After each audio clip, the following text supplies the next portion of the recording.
yours, Lord.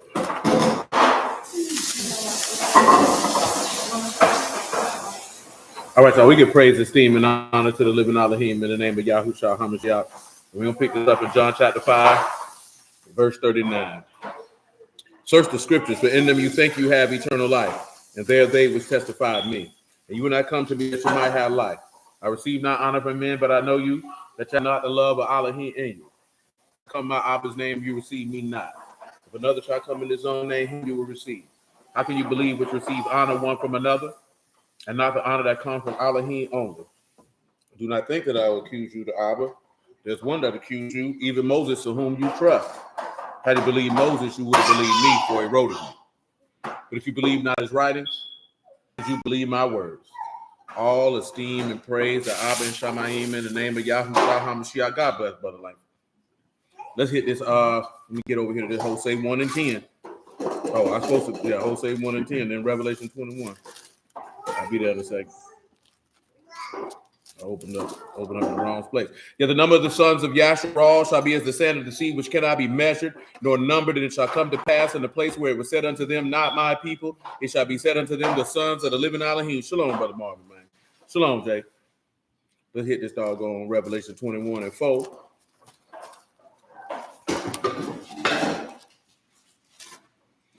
And Alahym shall wipe away, verse 3, and I heard a great voice out of Shamayim saying, behold, the tabernacle of Alahym with men. He will dwell with them, and they shall be his people, and Alahym himself shall be with them, and their Alahym. Alahym shall wipe away all tears from their eyes, and there shall be no more death, neither sorrow nor crying, neither shall there be any more pain, for the former things are passed away. He that sat upon the throne said, behold, I make all things new. And he said unto me, write, for these words are true and faithful. He said unto me, it is done. I'm the Aleph and the Tau, the beginning and the end. And I will give unto him that is a thirst of the fountain of water of life freely. He that overcomes shall inherit all things. I will be his son. I will be his Alahym. He shall be my son. But the fearful and unbelieving and the abominable and murderers and whoremongers and sorcerers and idolaters and all liars shall have their part in the lake which burn with fire and brimstone, which is the second death. You know that part with the all liars, man. It'd be a lot of niggas like to say stuff like, if you teaching the flat earth, that's being all lies. So I hate niggas like that. Because you niggas will want to talk about some scriptural lie and you lying in your life. You lying in your life. Give me Job 20 and 4 to make my point. Make it Job 20 and 1. So you got to stop listening to niggas like that who feel like we got to put out here all truth, but you a liar in your life. And I'm not talking about walking around telling lies. I'm talking about you living a lie. You project to be something that you're not. You fake, you phony, you flaw, you a sucker, you a buster, you a goofy. You know what I'm talking about? See, around these part, man, you got to stay buster free. You got to stay sucker free. The worst man to ever encounter in life is a man who can't keep it real with himself. Shalom is, man. If that nigga can't keep it real with himself, you can't do nothing with that nigga there, man. You want to stay away from that nigga. That nigga there crazy. You know what I'm talking about? Job 20 and 1. What's good, old man? Yes, sir. Yes, sir. Come on with it, man. Listen to him. Then answered Zophar the Naamathite and said, what? Therefore do my thoughts cause me to answer. For this? I make haste. I've heard. The check of my reproach and the rock of my understanding caused me to answer. Come on with it, man. Know you this of old, since man was placed upon earth, that the triumphing of the wicked short, and the joy, the hypocrite for a moment, the triumphing of the wicked short. Tell him what triumphing is, man. Shalom, Brother Robert, man.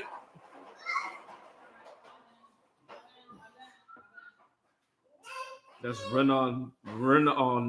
that's ringing, a ringing cry, a shout for joy. Happiness. You speaking with joy in your mouth. You know what I'm talking about? He said the triumph of the wicked is what? It's short. But the joy of the hypocrite? For a moment. Tell him what a hypocrite is, man. I know it's Kanaf, but I want you to hear it again, damn it.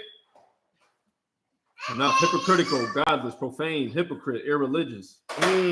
See, somebody who is a hypocrite is what? They irreligious. See, it ain't just on the aspect of he's a pretender. Tell him what that word is again one more time, man. That's hypocritical, godless, profane, hypocrite, irreligious, hypocritical, soiled. Example, soiled with sin. Soiled with sin. That's what a hypocrite is, boy. You godless, boy. You unclean. You ain't got no word in you. See, I mentioned that there for this reason, because we about to swing this corner to go back what we were talking about on Wednesday. So come on back to Genesis chapter 3, verse 1, and let's rehash that one more time on general principle. Now the serpent was more subtle than any beast of the field which Yahuwah Alahym had made. He was more what? Subtle than Tell any them beast what of the field. subtle means, just in case they didn't hear it on Wednesday, man. Just in case you missed it. That's our room, subtle, shrewd, crafty, sly, sensible. Mm-hmm. Subtle and shy. Do me another favor, man, before we go any further. Come on over here to Job 27. Job 27. I want you to hear Job 27:1. Now, remember, last time it was Job's friend speaking. Now it's Job talking. You did? Listen what this man got to say. Job 27:1. Moreover, Job continued his parable and said, as Alahym live, have taken away my judgment, and the Almighty. Pause. He said, what he said he's speaking?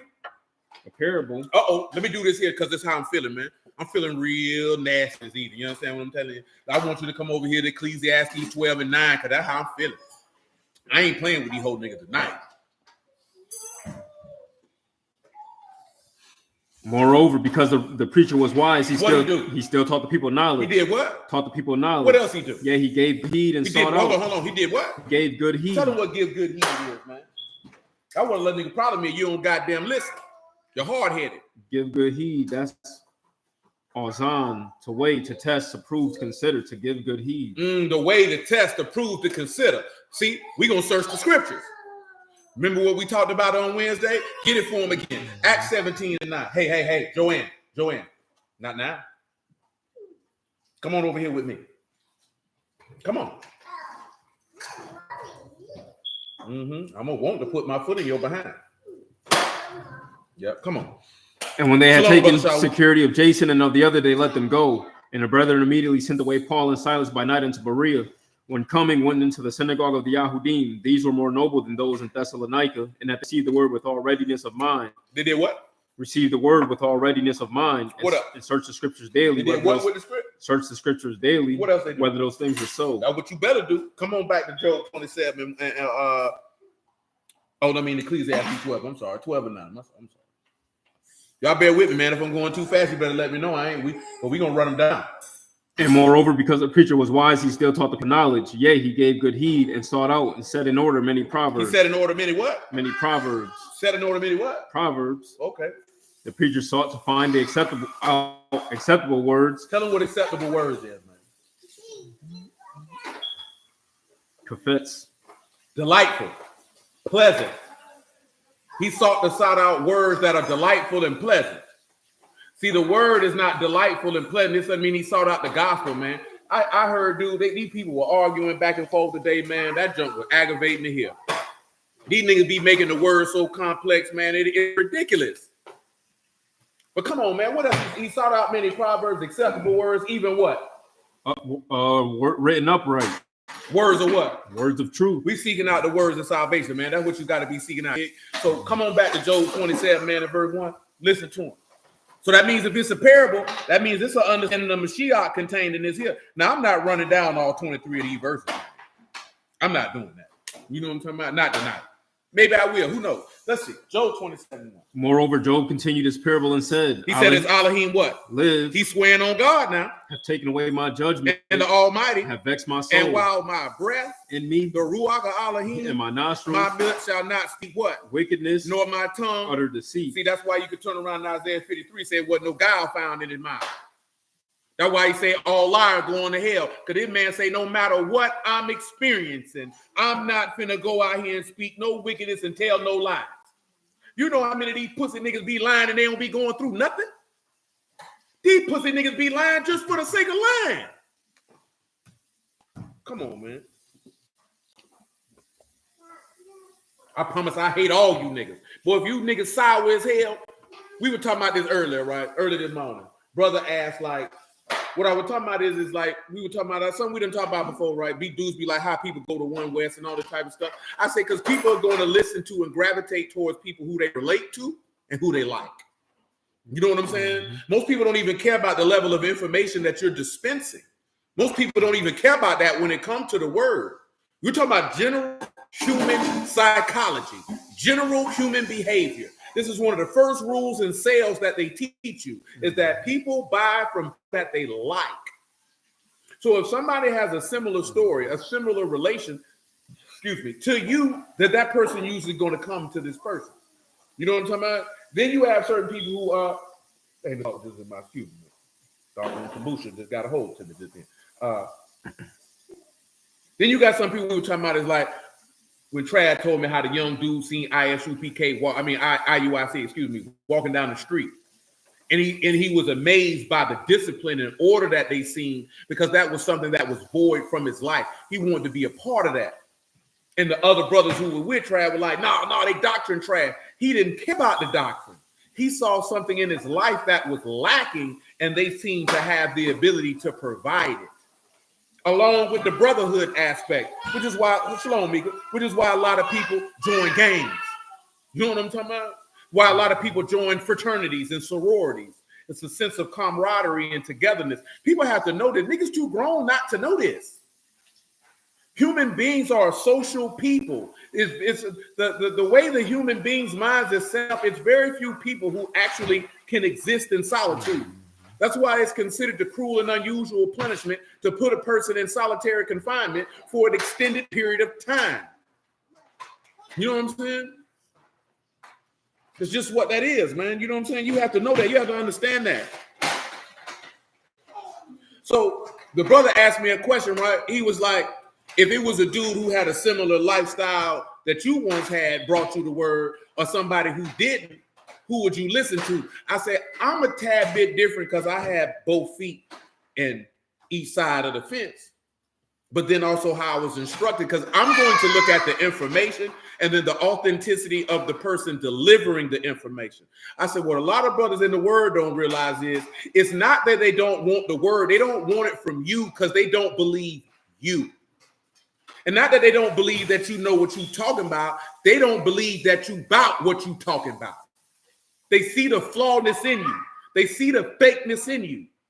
They see the kanaf in you. You're godless, you irreligious, you unclean, you a hypocrite. They can see it. See, a lot of brothers, they don't think that matters. They think, well, as long as I'm giving the information, that's all that matters. Man, that's why he say the bishop must be blameless, man. That's why he say he got to be above reproach, no dishonor, no sin. That's why I say that. That's why I say that. You can't be around here trying to, I'm just keeping it real. You're not keeping it real. You a goofy. How in the world is you reading something that's supposed to better you and nigga, it ain't bettered you? How does that make sense? Why do we even accept that? Why would we let a nigga who say he want to watch for your soul and lead you, and he telling you, yeah, the word I'm teaching you ain't did nothing for me, but I promise it'll do something for you, and you buy that? Nigga, I'm not listening to this nigga, man. See, I wouldn't care. Because, see, I need to know that I need to see the benefit or the value of what it is you trying to sell me or what it did for you. That's why you can't be a bad body doggone personal trainer talking about you're going to get somebody in shape. You know what I'm talking about? You can't be 325 pounds talking about you're going to get me ripped. Why you not ripped? Why you can't deadlift 450 pounds? Why you deadlifting the bar? That don't make sense. That don't make sense. You know, Paul told you that now. He told you that now. He told you that in Timothy, that a man must be first partakers of the fruits. Come on, man. These niggas ain't even ate the word trying to talk about it. In verse 5.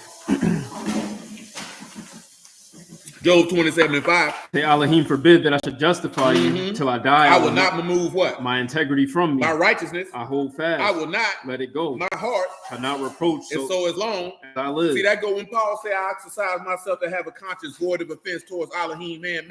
How you supposed to live your life, man? He said, man, I'm not going to make myself a sinner with my lips so that you can feel better because you want to find some fault with me. Whole nigga, get out my face. See, you ain't really supposed to entertain people like that for too long. See, a nigga who on a mission to try to find some fault with you, that boy the devil, man. You ain't supposed to entertain that conversation too long. You supposed to realize this man trying to tempt you and move along. Why you think when they did that with the Lord, what did he do? He was quiet. That's why Psalms 39 said, I stayed quiet because you did it. You got to learn when to be quiet. You got to remember what Jacob said. My righteousness is going to speak for me. You ain't got to prove nothing to these niggas, man. All you need to do is prove something to Yahuwah. You don't need to prove nothing to none of these people who, listen to what I'm saying. When I say that, meaning not that you ain't got to prove nothing as far as letting your life be an example of what it is that you stand for. But when somebody's trying to find fault with you, when somebody's trying to speak evil of you, you don't got to defend yourself, man. Bump that nigga. Do you understand the level of negativity, wickedness, insecurity, low self-esteem that a man has to have to purposely go out to find fault with another man? Do you know how low level and low value, bottom of the barrel scum of a man you have to be to sit around and talk bad about another man? Oh, shalom, Northern Kingdom. Hey, man, listen to what I'm telling you, man. That's terrible. That's not what men do. That nigga got a vagina. He got a labia between his legs, man. That boy bleed every 30 days. That boy got a vagina with no uterus and no ovaries, man. The only thing he can't do is give birth. But he's a full-fledged woman. And you know why I say that there? Because a man is going to be too focused on what it is that he has to accomplish and what he needs to do to be thinking, focusing, and talking about another man in a negative fashion. At that, it's one thing if you talk to somebody, man, you know, I was with such and such the other night, boy, we had a good old time. You know what I'm saying? You tell a nigga, yeah, boy, I seen bro doing good with his life, man. Or you just thinking about an old memory y'all had, man, something like that. But to purposely find other men to talk negative about another man, let me tell you something, man, I'm be honest with you. Now, I'm not telling you to go do this here, right? But you as a man, if you got an old lady and you sitting around talking about another man, that man got a right to smash your old lady because he's officially her man now because you have turned into a woman. That man, do you not realize, man, that would make your woman want the man you talking bad out? Let me leave y'all alone, man. That's too much. That's too much, man. I ain't gonna say no more. Because that was Job. I'm gonna tell you, you don't justify yourself to wicked men. Job's friends was sitting around talking bad about. Do you understand that negativity happened to Job and his friends started talking bad about him like that? You don't think they were doing it before it happened? It was just their opportunity to say what they always felt. Go ahead, man. One thing about it, boy, when negative stuff happened to you, boy, nigga be quick to. That's how that nigga always felt about you. When people care about you, they don't think no negativity about you when negative things happen to you, man. They more concerned about your well-being. Is you good? Is you straight? Where your mental's at? You need anything? Or just a simple fact, boy, I love you, boy. You know where I'm at. Pull up on you and all that. Nigga go to talking bad about you. Man, that nigga been felt like that about you, bro. And y'all too grown not to know that. It's amazing to me how so many people come in the word and all of a sudden you niggas act like you don't know what the hell going on in life. I can't believe people do this here. What you mean? It's only one, and I did talking to bro about this here, man. I'm talking about they got to quit. You ain't lying, so it's only one thing I understand, and I was talking to bro about this here, man. And only read it because brother I know posted this here too, man. Shalom, Dimitri, man. And he was talking about how so many people who be in the word be married and their marriages end so quick and they move on. Now, see, that's a complex matter. You know what I'm saying? Because you really had to talk about people. But I'm going to tell you, like I said, see, that happens twofold. People be marrying people they really don't want to be with, or people be marrying people because their loins on fire. And then after their loins cool down, they realize this ain't where they want to be. And now they finna move to the next person to who get their loins on fire. But I mean, personally, myself, I believe a lot of people get involved, get married, and they don't really want that person. I know at least 3 men who've been in the word that I know that married a woman, and they know they didn't want that woman before they married. And 2 of them, I told them, man, don't marry that woman, bro, because I could tell you don't want that woman.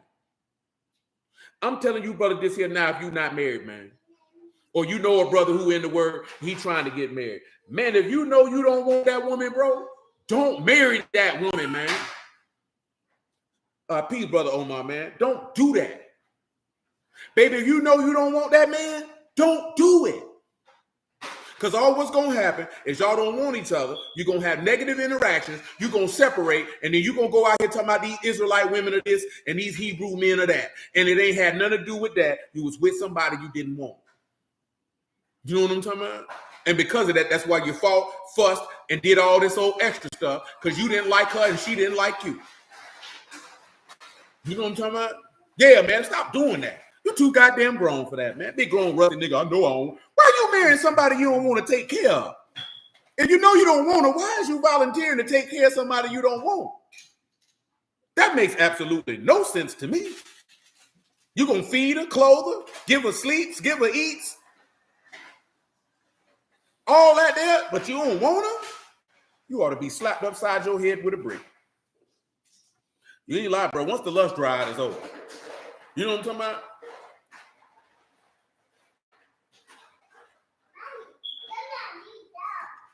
Then you know what make it worse? These niggas be putting babies in women they don't want. Make that make sense. Women let dudes get them pregnant who they don't want. And I ain't talking about you indiscriminately reckless as a youth. You know you participating in reckless behavior, but you ain't weighing out the consequences. You supposed to be godly and you doing this. You a special type of stupid. That's why you just can't be running around just because somebody say they in word, oh yeah, that's a potential mate. If you think that, you a jackass. You don't know this woman. You don't know that man. And I told you a million times before, and I'm going to move on. You really do not know the hallmark of a person till you see them deal with adversity. You don't know that man till you see him deal with adversity. You do not know that woman till you see her deal with adversity or you see her not getting what she wants. That's when you're going to see who she really is, man. You know what I'm talking about? Until then, well, you don't know that woman. And get what? You ain't going to learn that in 6 months. I promise you that. Well, you need to at least put 2 years in the game on that, man. At least. At least. You know what I'm talking about? At least. All that being cute, nigga, that junk ain't hitting. I don't give a damn about none of that. I don't give a damn about no dates. That ain't hitting on nothing when you got to live with a nigga. And I'm talking about live with him. I ain't talking about dwelling in no house, man. I'm talking about living with him, man. Going through life with him. Y'all niggas worrying about all that extra cute stuff, nigga. That junk ain't hitting on nothing. But you need to know the type of character this woman possesses. You need to know the type of character this man possesses. That's what you need to be concerned with. Not being cute all the goddamn time. We ain't in high school. Come on, man. Let my enemy be as the wicked, and he that rise up against me as the unrighteous. That's right. For what is the hope of the hypocrite? For though he have gained, when Alahym take away his soul. He said, man, what type of expectation you gonna get for the hypocrite, man, for the godless, man? You know where we going. Matthew 16:22, man, on general principle. You could give me 20. He said, my grandma told me, wait 3 years for your marriage. Your grandma told you right, too. All these people talking about a man knows within 6 months. That's that goofy stuff. I know dudes like to tell you that. Don't listen to them niggas. He may know that he may consider you for marriage, but if a man is willing, it's not even, see, that's that old Hollywood, I fell in love when I see you type stuff, man. You got to find out what, Shalom, East, man. You got to find out what type of woman this is, man, that you finna integrate into your life. You got to find that out. You got to know what type of value she going to add to your life, man. Because you should already know what type of man you are to know what type of value you're going to add to hers. That should be apparent. You just can't be looking at, she look good, bro. I'm going to marry her. I hope you suffer. Because you a dummy. You know what I'm talking about? You ain't supposed to be thinking like that, especially once you done touch 30. You know what I'm saying? Once you touch 30, man, you're supposed to be looking for the inward parts of her character. You know what I'm talking about? That's what you're supposed to be looking for. If you ain't concerned with a woman's character and you're going to make her your wife, I hope you suffer. Because you're unintelligent. Matthew 16:20. Then charged he his disciples that they should tell no man that he was Yahushua HaMashiach. From that time forth began Yahushua to show unto his disciples too much. It don't matter. Go. How that he must go into Jerusalem and suffer many things of the elders and chief priests and scribes and be killed and rise and be raised again the third day. Come on. Go ahead. And then Peter took him and began to rebuke him, saying, be it far from you, Lord, this shall not be unto you. But he turned and said unto Peter, get you behind me, Hashatan. You are an offense unto me, for you savor not the things that be of Alahym, but those that be of men. Then said Yahushua unto his disciples, if any will come after me, let him deny himself. Let him do what? Let him deny himself. You know, the dude got mad with me today, man, because the lady made a reel, and she was saying, like, men, don't put a woman before your purpose. Don't make a woman priority over what you need to accomplish as a man. Don't do it. Dude was like, that's not what the Bible says, and this, that, and the third. I say, the Lord literally told you that if you put your wife before him, you can't even be his disciple. He said, we talking about two different things. I said, man, that lady said what the Lord told you to do. The Lord told you don't have no other God before him. The Lord told you don't put no idols in your heart. The Lord told you if you don't hate your father, your mother, your wife, your kids, and your own life also, he cannot instruct you. What type of goddamn fool would tell grown men to put his own lady before God? You're not a man if you put your woman before Yahuwah. What's wrong with you? That don't mean you don't love your wife because you don't put her before God. That don't mean you don't love your wife because you don't put her before your purpose. Why would you put this woman before what you were doing before you met her? Why would you do that? Why would you let somebody convince you that that's what you ought to be doing? If you was already moving, shaking, and grinding before you met this woman, why would you put her before that? Do you not understand that you done put yourself in a position of weakness? This woman knows she got you at this point. She got you in, bro. You're going to be on the losing end. He say Solomon put women first, and look what happened. Yeah, I was talking about this with my brother yesterday. It's that Alahym put that woman first. You seen what happened when he did. You see how he looked. See, don't take this as meaning that this is denigrating the women. This ain't got nothing to do with women. You got to have something that gets you going in the morning that has absolutely nothing to do with her. And you should have that before you get with her. Your life should not revolve around her. Your life should revolve around Yahuwah, and everything flow out from that. And if she can't respect that, that's not a woman you marry. It's not that hard. That's not a woman you marry. You ain't got to say nothing about her other than that's not the woman Yahuwah has for me, because the woman who Yahuwah has for me would never dare ask me to do that. She would never. She would never. Don't you know it's men out here who preach the word and they wife ask them to put her before the ministry? And dudes do it? When Paul say, boy, what he said, a steward must be found faithful. How you gonna be faithful to your wife but not to Yahuwah? But he said you gotta loving your wife ain't nothing. If your wife was gone, you still got Yahuwah, boy. Yahuwah ain't going nowhere. You don't put her before Yahuwah, and if she any type of godly woman, she would be disgusted if you did it. She would be disgusted with you. But at the same time, if she was a godly woman, she wouldn't ask you to do it anyway. You know what I'm saying? Indeed, Mika. You can't do that, man. That's why people losing their soul out here, man. Listen, verse 24 again. Listen what the man tells, man. To then say Yahushua to his disciples, if any will come after me, let him deny himself. Let him do what? Deny himself. And what else? Take up his stake and follow me. Come on, man. Have some self-control and discipline with your life, man. Come on. For whosoever will save his life shall lose it. You going to hell. And whosoever shall lose his life for my sake shall find it. You can sacrifice your life for his, you can find everlasting life. He ain't asking you to do nothing that he didn't do himself. But a lot of individuals don't want to lose their life. But you got to ask yourself, what type of life you had without Yahuwah? Look at everything that you had done in your life before you had Yahuwah. What type of life did you really have? It seemed like you had a life, but it was void of life because everything that we was involved with brought forth death. Come on with it, man. For what is a man profit if he shall gain the whole world and lose his what? His own soul. Ain't that what we just read in Job? He said, what hope is the hypocrite if he gained the whole world and then he died? Remember, hypocrite is not just someone who's a liar. This is a godless person. This is an unfaithful person. This is an unclean person. And it takes us back to what we were referring to on Wednesday. Remember, he said the serpent was more what? So he was more subtle, coming with the lies, taking the word and twisting it.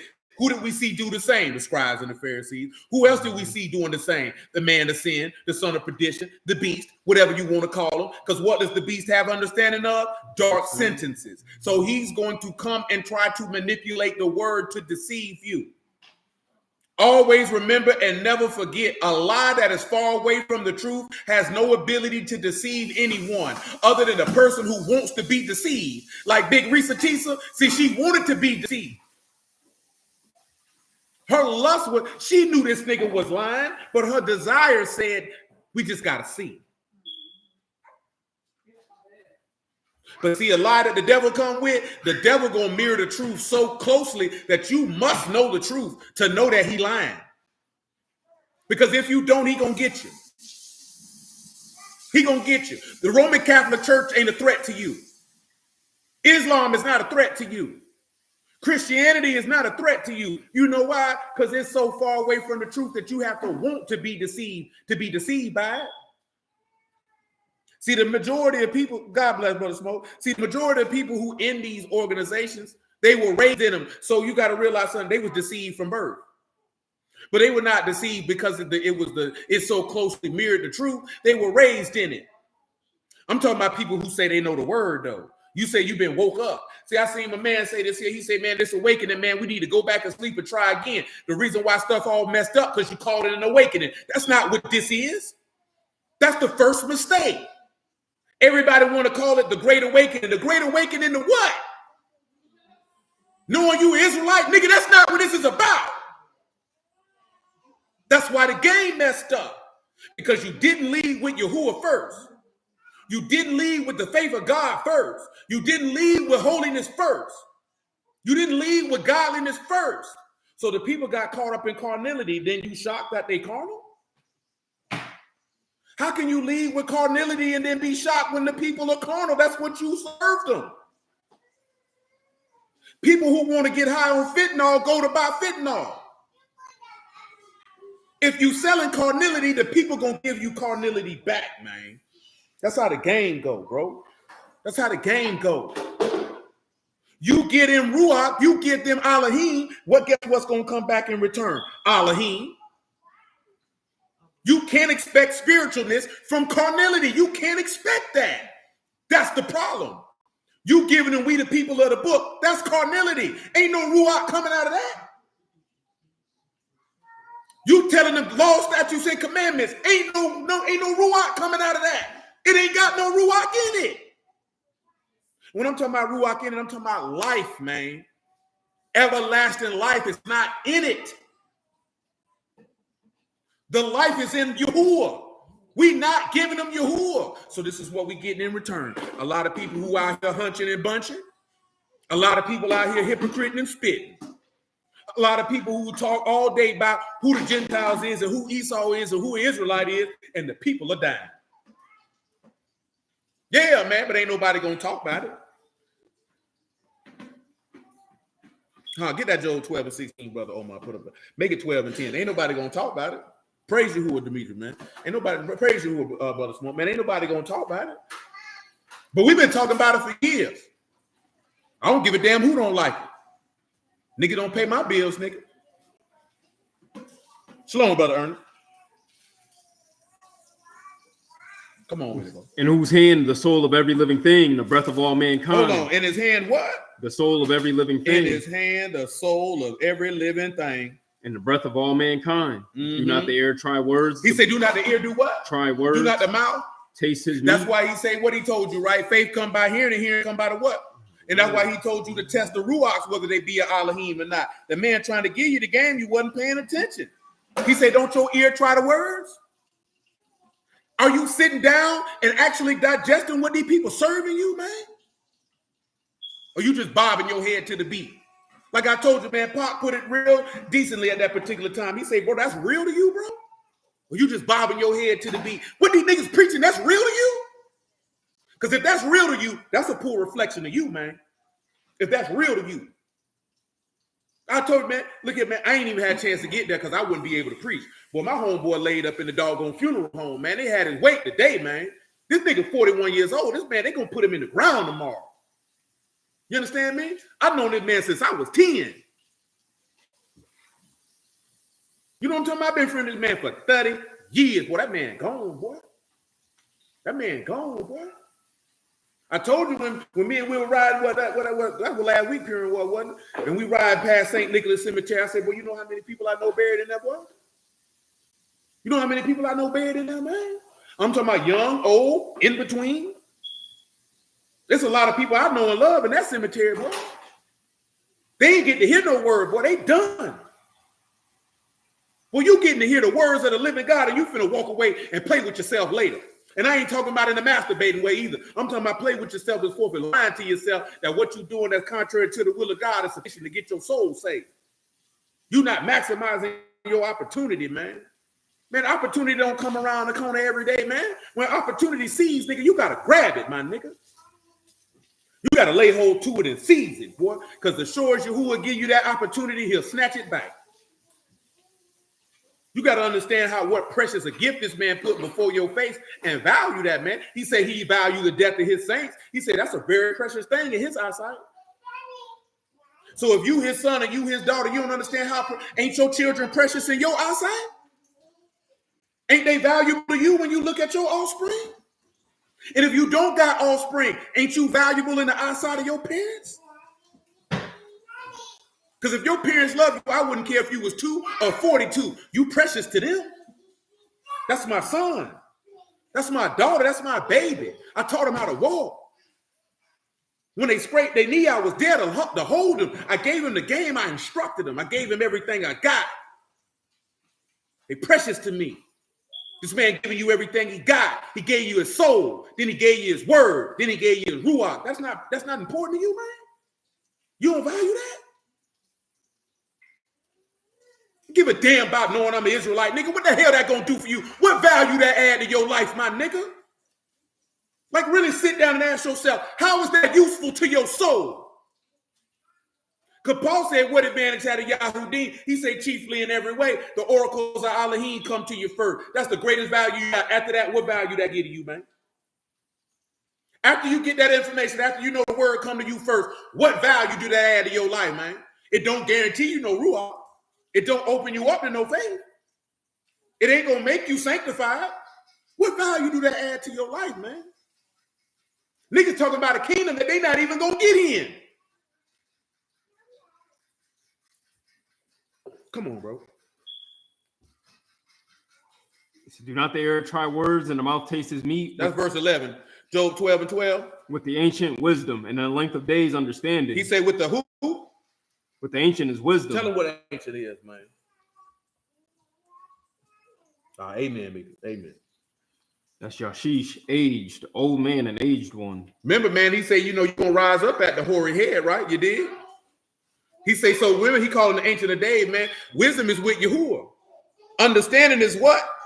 Length of days. And in length of days is understanding. You know that Yahushua come and giving us an understanding that we ought to know him that is true, that we in him that is true. Even his son Yahushua HaMashiach, this is the true Alahym in eternal life. He said he opened their understanding that they might understand the scriptures. When he taught them that the whole book was about him, everlasting life is in that. These sucker niggas not going to tell you that, though. Come on, man. With him, wisdom and strength. He hath counsel and understanding. He said with him is what? Wisdom and strength. Man, with him is wisdom and strength. And what is strength? The joy of Yahuwah is your strength, and trusting in Yahuwah is everlasting strength. And the skill to war, that's with him. Oh, that's with him. That's not from you. You get that from him.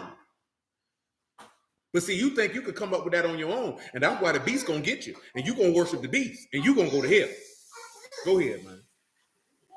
Behold, he break down, and it cannot be built again. He shut up a man, and there can be no opening. That's right. Behold, he withhold the waters, and they dry up. Also, he send them out. He send them out, and they overturn the earth. Listen. With him, strength and wisdom. With him is what? Strength and wisdom. The deceived and the deceiver are his. Give me 2 Thessalonians chapter 2, man, verse 11, man. He said the nigga who telling lies and the nigga who getting lied to, they with him. And I'll read it to you in Job 13 if you want it.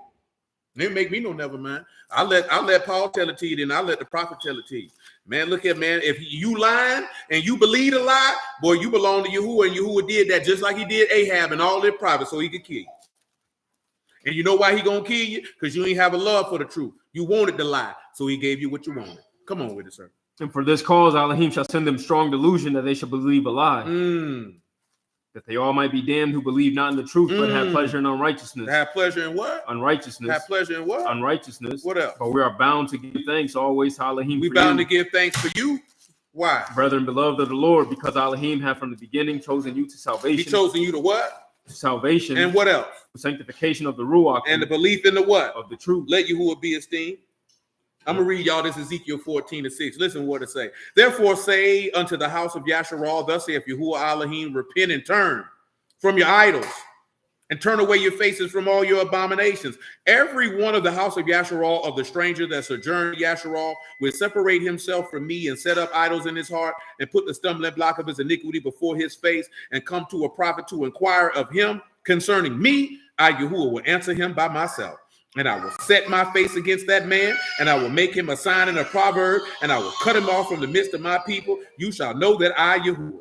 And if the prophet be deceived when he's spoken a thing, I, Yahuwah, have deceived that prophet. And I will stretch out my hand upon him and will destroy him from the midst of my people, Yasharal. And they shall bear the punishment of their iniquity. The punishment of the prophet shall be even as the punishment of him that seek unto him. All right now. I done told y'all that plenty of time. All that, that's just him. That ain't got nothing to do with me. If you seeking unto a false prophet and a liar, you getting the same reward he get. You know why? Because you wanted that lie. That's why you went around that. Let me tell you something, man. For most people, man, they know this nigga lying. You already know he lying. That's what you want. Some of you brothers, man, when you were young and in your prime, you know what I'm talking about, out here slaying. You know what I'm talking about? Around here being a plumber, laying pipe any and everywhere. Y'all knew y'all were lying to them women, and you knew them women wanted them lies. You knew them women knew you was lying. You know what I'm saying? You knew they knew you was lying. They didn't care. And you knew they didn't care.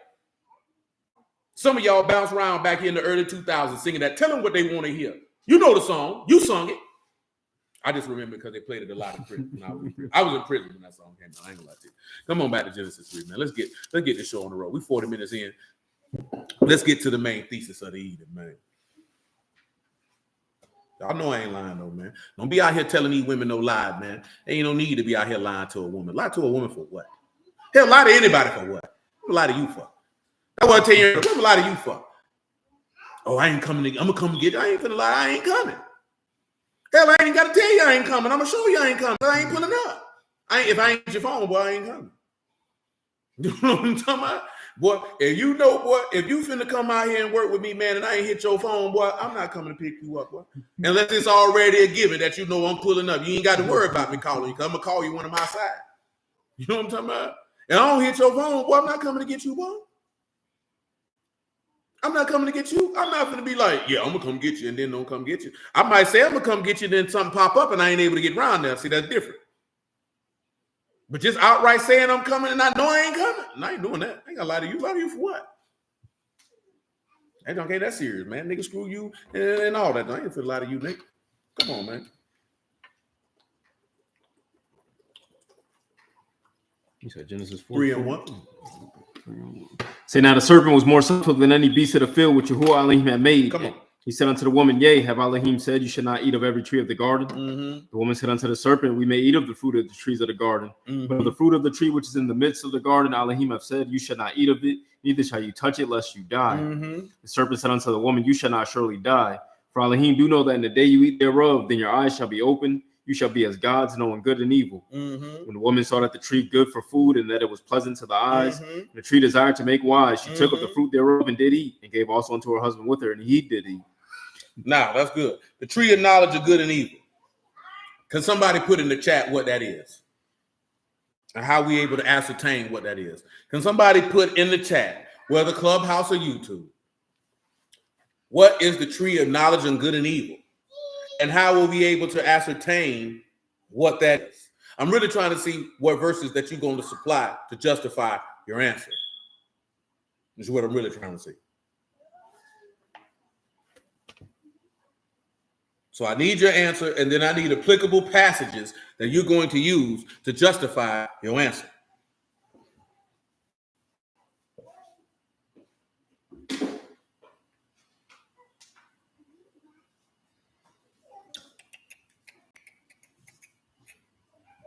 And that's just because it might be some people on here who ain't never heard this before. So that's why I'm asking y'all this. Now, of course, I know what I'm going to use, but I need to know what you're going to use. The tree of knowledge and good and evil, Brother Nate. What is it? And then what passages would you use to justify your answer? Brother Omar say Proverbs 3 and 18, she is the tree of life to them that lay hold on. Happy is everyone that retain her. That would be for the tree of life, but not for the tree of knowledge and good and evil, though.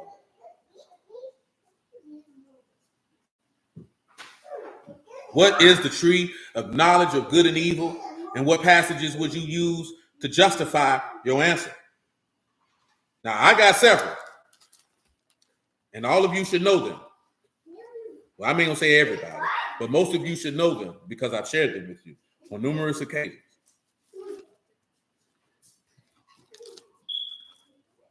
At this point, no one is giving us an answer other than Brother Omar. So this is what I'm going to do. I want you to come over here to the epistle to the Galatians. I want you to come to the epistle to Galatians chapter 3. I want you to look at verse 19.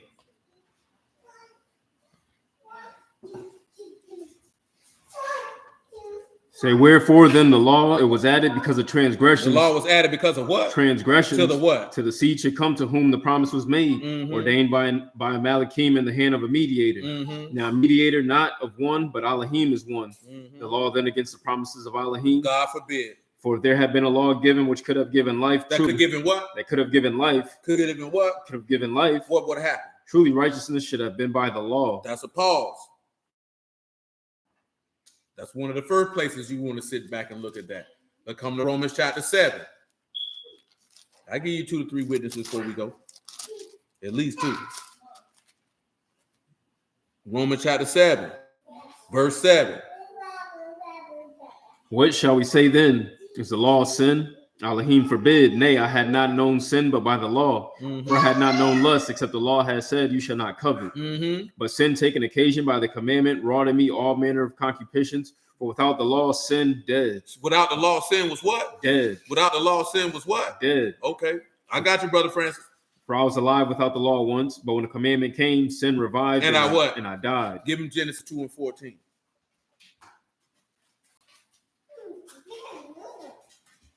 I got you, say it.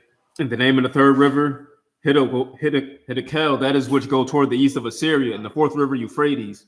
And Yahuwah Alahym took the man and put him in the garden of Eden to dress it and to keep it. Yahuwah Alahym commanded the man, saying, of every tree of the garden you may freely eat, but of the tree of the knowledge of good and evil you should not eat of it. For in the day that you eat thereof you shall surely die. And the day that you will eat thereof you shall surely die. You shall surely die. Give Romans 3 and 20 that Brother Francis got up there.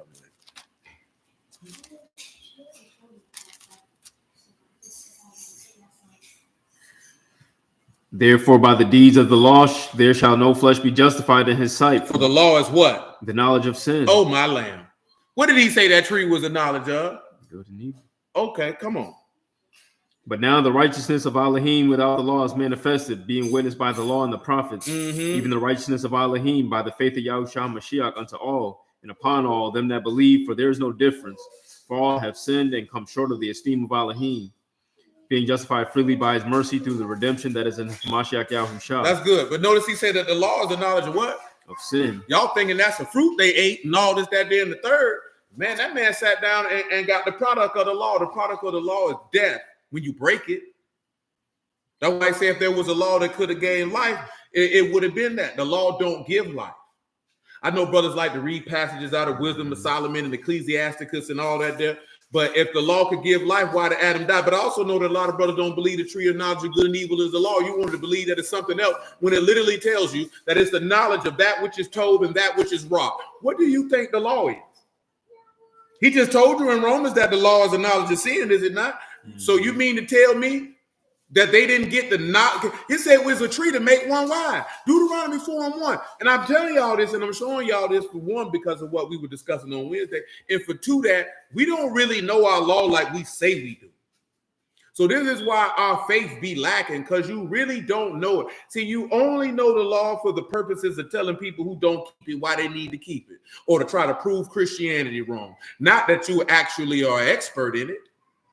Not that you like Ezra and you a ready scribe, a skilled scribe in it. That's not what you learned it for, because it's multiple elements of it that we don't know. We literally had a conversation with a dude and he said they wasn't killing nobody before the flood, and the man literally said they were doing violence. And why would you think that he would come back later and say whoever sheds man's blood, by man must his blood be shed? Because before that flood, them people were killing. Lamech was killing. Cain had killed. The earth was defiled. They were defiled. The men covenant. They were murdering. Go ahead, man. Now therefore hearken, O Yasharal, unto the statutes and unto the judgments which I teach you for to do, that you may live and go and possess the land which Yahuwah Alahym or your fathers give you. Mm-hmm. You shall not add unto the word which I command you, neither shall you diminish from it, that you may keep the commandments of Yahuwah your Alahym which I command you. Mm-hmm. Your eyes have seen what Yahuwah did because of Baal Peor. For all the men that follow Baal Peor, Yahuwah your Alahym have destroyed them from among you. Mm-hmm. But you that did cleave unto Yahuwah your Alahym alive, every one of you this day. Mm-hmm. Behold, I taught you the statutes and judgments, even as Yahuwah Alahym commanded me, Mm-hmm. that you should do so in the land where you go to possess it. Mm-hmm. Keep therefore and do, for this your wisdom. It's your what? Your wisdom. Didn't it say it was a tree that she was going to make her wise? Mm-hmm. Ain't he telling you right here that the law is your wisdom, meaning it can make you wise? It's not that hard to put together, man. Go ahead. For this your wisdom and your understanding in the sight of the nations, which shall hear all these statutes and say, surely this great nation are wise and understanding people. Now listen, your God told you not to touch that. And here's the other one that y'all should have known how you notice the law. 1 Timothy chapter 1 and verse 4. 1 Timothy chapter 1 and verse 4. Matter of fact, verse 3 is fine. As I besought you to abide still at Ephesus, when I went to Macedonia, that you might charge some that they teach no other doctrine, neither give heed to fables and endless genealogies, which minister questions rather than godly edifying, which is in faith. Mm-hmm. Now the end of the commandment is love out of a pure heart. The end of the purpose of the law is love and a good conscience and faith unfeigned. Love out of a pure heart. Well, you pulled that, man. If you wasn't supposed to learn nothing from this man's instructions, it was for you to love God and to love your brother and to not fake believing in him.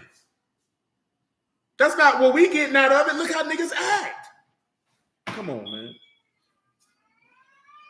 Say, from which some having swerved, having turned aside unto vain jangling, desiring to be teachers of the law, understanding neither what they say nor whereof they affirm. But we know the law is what? Good. If a man do what? Use it lawfully. And that's why he says the knowledge of good and evil is good if you use it correctly. Listen to the next thing he say. Knowing this, this what? That the law. It's not the law. Is not what? Made for a righteous. It's man. not made for who? A righteous. It's man. not made for who? A righteous man. But it's made for who? The lawless and disobedient. For ungodly and for sinners. For the who? Unkadash and the profane. And for murderers of fathers and murderers of mothers and for manslaughter. Was Adam any of these things? So he didn't need that. That's why he told him not to touch it. Adam wasn't none of these. You're not going to be able to go anywhere and see where Adam was lawless, disobedient. Don't tell me, but when he ate the tree, shut up. Before these people died, this man was not a homosexual because he said defile themselves with mankind. He wasn't a liar. He wasn't stealing. He wasn't a killer. He didn't need it. So he was made upright. Ecclesiastes 7:29 say Alahym made man upright. Man sought out many inventions. The law is for sinners. So if you a brute and all you talking about is the law all day, that's telling me that you a sinner. Because that's the only reason why you discussing it like that. Because that's who it's for. If you say you've been born of the word and the word is in your heart and you got the ruach and you a sinner, nigga. You notice that's why we don't talk about the law around these parts right here, man. I ain't saying ain't nobody sinning, but you shouldn't be no sin around here. I don't know what you're doing. You know what you're doing. Yahuwah know what you're doing. Because I promise you, my name is not Inspector Gadget, Inch Eye, Private Eye, Columbo. You know what I'm talking about? Matlock, or none of that. I am not going on an investigative journey to find out what you got going on. I promise I don't care. Not that much. It's too much to be living out here to be like, I wonder what Civic. Let me find out what Civic doing. Nigga, you gay. You know what I'm saying? And I know it's people who lead congregations who do that. I ain't one of them. I promise you, I don't care enough. Get 1 Peter 2 and 24 from Brother Mark. I don't care enough. Make it 2 and 21. I don't care enough. Not to do that. I don't care enough. You know how miserable of existence you got to be want to find out what somebody doing? And then when you find out what they're doing, what you going to do then? You going to step to them about it or you going to gossip about it? I don't. Look here, man. I'd rather go lift some weights, man, and watch some professional wrestling. Niggas who know me know I watch them. I don't give a damn what you think about it. I bet I watch it Monday night. Yeah. When I get finished preaching, I watch the last hour of Dynamite on Wednesdays. Yeah. I watch PLEs and Muffin sit here and watch it right along with me. You know what I'm talking about? Yeah, sure do. Ain't got no shame with it. Football season, come on, watch football game, man. I don't really care about what you got going on. I don't care what you do with your wee-wee. You don't care what you do with your vagina. Because you ain't got the answer to me, baby. You know what I'm talking about? I promise you that. He said the men that sought out many inventions wouldn't apply to Adam with him being the son of God. Absolutely, that's safe to say. Why would he seek out? He didn't even seek out an invention. He died for his wife. See, his wife got deceived because remember, this man was more subtle than any beast of the field. He used the word against her. And he was so smooth with his lie that you really got to pick up where he lied. See, this is where she got him at. This is where he got her at, to be honest with you. He said, you'll be as God. Mm-hmm. Basically, that she would be as Alahym. She would be equal to him. Adam was already equal to him. That's why he couldn't come to Adam with that lie. That's what people don't be paying attention to. How is Satan going to hit Adam with that lie when he already know Adam is son of God? He can't come at Adam with that lie. That's not a lie that's going to work on him. But Eve, at coming out of Adam, was not the son of God. She was not. Because she was not of God. Now, if you look at it from the testimony of Mashiach, she was of God because she was begotten of the Son of God. But she was not of God, meaning being made of Alahym. She wasn't. That's why that lie was effective on her. He couldn't come. See, a lot of people don't pay attention to that. He can't tell Adam that lie. How? Why? How Adam gonna go for that? You'll be as God. Nigga, I already am. I got dominion over everything. I got power over everything. I go eat from the tree of life. I got endless life. You can't lie to me with this. That's why when dudes say he was wrong for taking from that tree, that's why they can't see why he would die for his wife. That's why they can't see it. But that's not what we're here to talk about. We're here to talk about how Eve is mirroring Mashiach. Ooh, I know a lot of Hebrews ain't gonna like that one. Yeah, he mirroring. He got to fulfill her doing that. What you think he died by? You don't think he got put to death by the law? Matter of fact, I know we done talked about this before. How did man die? What did man die by? A tree, right? And what did put the Lord on? Death came by a tree and life came by one too. It's all the same. Man, it's all the same word for you to see the power of God that you might esteem his mighty and Kadah's name and turn your life around today and save your soul. That you might know that Yahuwah is the living Alahym, that his word is faithful, and that it stands in the Shamahim forever, and not one word of it gonna drop from heaven to the earth till all be fulfilled. You can take that to the bank, baby. You ain't got to doubt that. Why you think that the beast is gonna try to be put to death by a deadly wound to be healed? He trying to mimic that. That ain't no goddamn empire falling. That's not gonna deceive you, my nigga. America falling ain't gonna deceive you. Rome falling ain't gonna deceive you. But a nigga trying to die and resurrect from the dead, oh yeah, boy, that line up with the word. You're gonna be looking at that like, whoa, well, I don't know now, because you didn't see the Lord do that. That's why he say, blessed are those who have not seen yet believe. Your eyes didn't lay hold on him getting hung from that tree and put in that grave and see him come back up out of there 3 days later. Your eyes didn't lay hold on that. You believe off a word. You understand? Now imagine the many people who in the word but don't believe the word and see a nigga die and get up 2-3 days later. And then he got understanding the dark sentences and he's spitting word with it. And he's spitting word with it. And he gonna do it during Passover. Boy, it's a lot of niggas gonna follow him, boy. I'm here to tell you. I'm here to tell you, boy. They gonna fall for that. They gonna fall for that, man. I'm just warning you now. You can listen to me now. You can believe me later on in the future. That's what Cujo told you. You know what I'm talking about? If you're from the South, you know what I'm talking about. I ain't got to tell you the song. If you know, you know. If you don't, oh well. You know what I'm talking about? Y'all young, so a lot of y'all probably don't know what that song is. Nigga, don't listen to that. And I ain't mad at you. That song came out in 1995. And some of y'all were still in diapers. Or just out of diapers. So I understand. But for those of you who know, you can put it in the chat what song that is.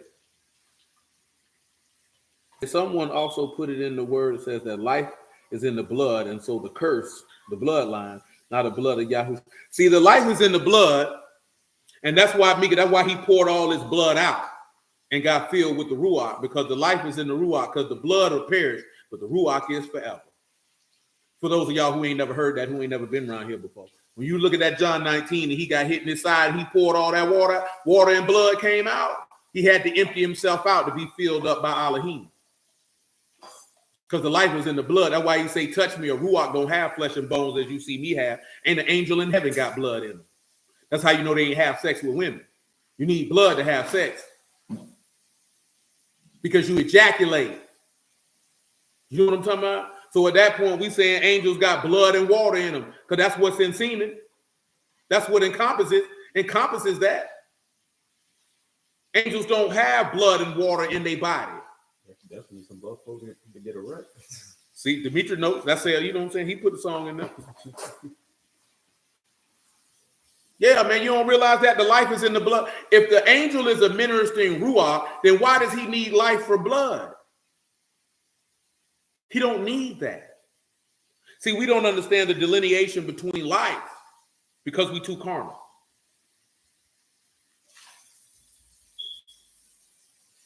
Oh, yeah. You know, she died by a tree. We got life from a tree. You know what I'm saying? But like I say, when he was on that tree, what he did, he emptied himself out. He emptied himself out so he could be filled with the Ruach HaKadosh would come through faith. Because he said, I know you won't suffer your Kadosh one to see corruption. Therefore, my flesh rests in hope. Does yours rest in hope? These are the questions you have to ask yourself. Shalom, Amuna. These are questions you got to ask yourself, man. Because when it get real out here, man, is what these people telling you, is it going to get you through? Or just you know you don't eat pork chops? That's going to get you through? Because he said the man who trusteth in Yahuwah, whose hope Yahuwah is, he said he would be like the tree of life. He didn't say you'd be like the tree of knowledge of good and evil. They won't tell you that. He didn't say you'll be like the law. He said you'll be like the tree of life. You'll be like that which gives endless life. He said you won't see when heat comes, nor will you be anxious. You won't have no anxiety. Oh, man, you ain't got to apologize. You good, man. Shoot. Don't happen, man. You human. You know what I'm talking about? I ain't mad at you. Shoot.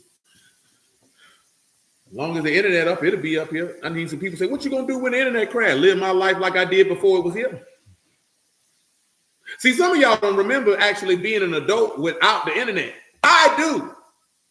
Because people was like, what did y'all do when Facebook and Instagram were down? I was working. I ain't give a damn. I promise you, see, a lot of y'all young, y'all don't know a world without it. You know what I'm saying? I'm going to go back to living like it was before we had it. You know what I'm talking about? Okay, you don't log on Facebook. I'm still going to be living my life. Nigga, the gym's still going to be open. You're still going to need money to be made. My old lady's still alive. My children is too. Ain't none of my homeboy died today. Shoot. We can go to the gym.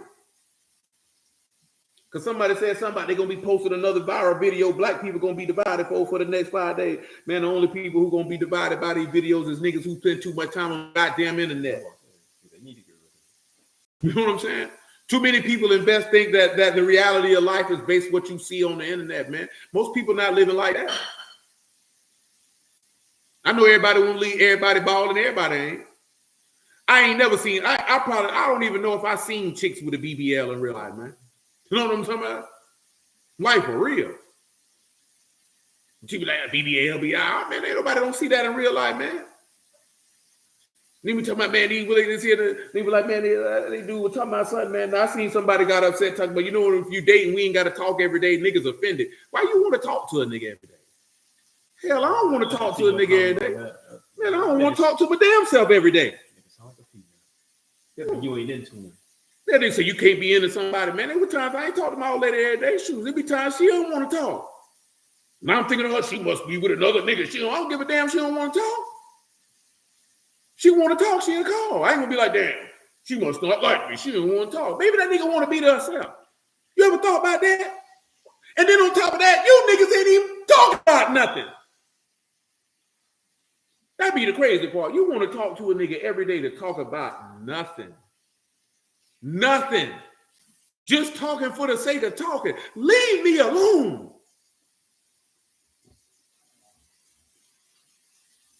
I heard that.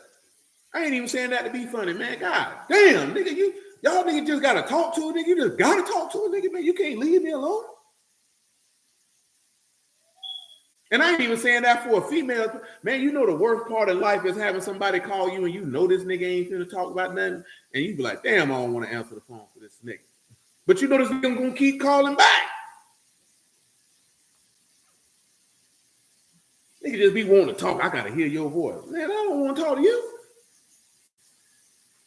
No, give me Psalms 85 and 7, man, for Sister Padilla, man. Man, that nigga crazy, man.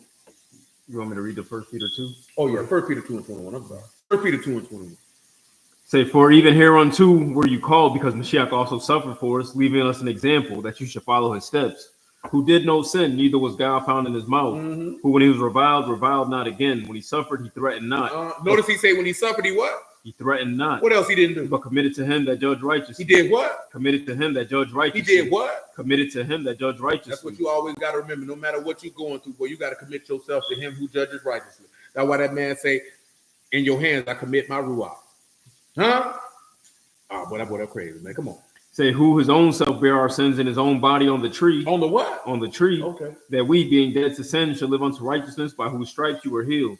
Notice that he got put to death on a tree so that you could gain life from a tree.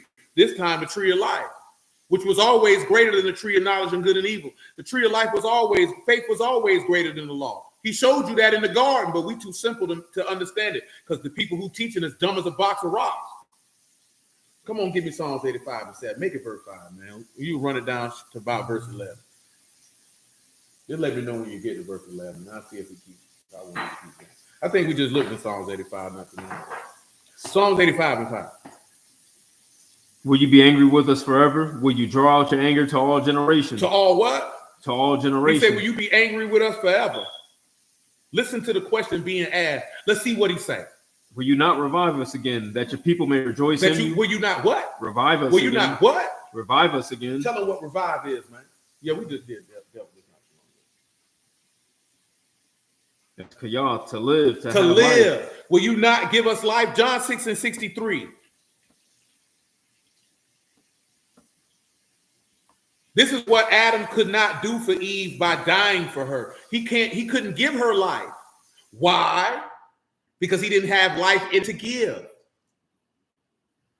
Go ahead. It is the ruach that quicken, the flesh profit nothing. The words that I speak unto you, ruach in our life. The ruach in their what? In our life. Come back into Psalms 85. No.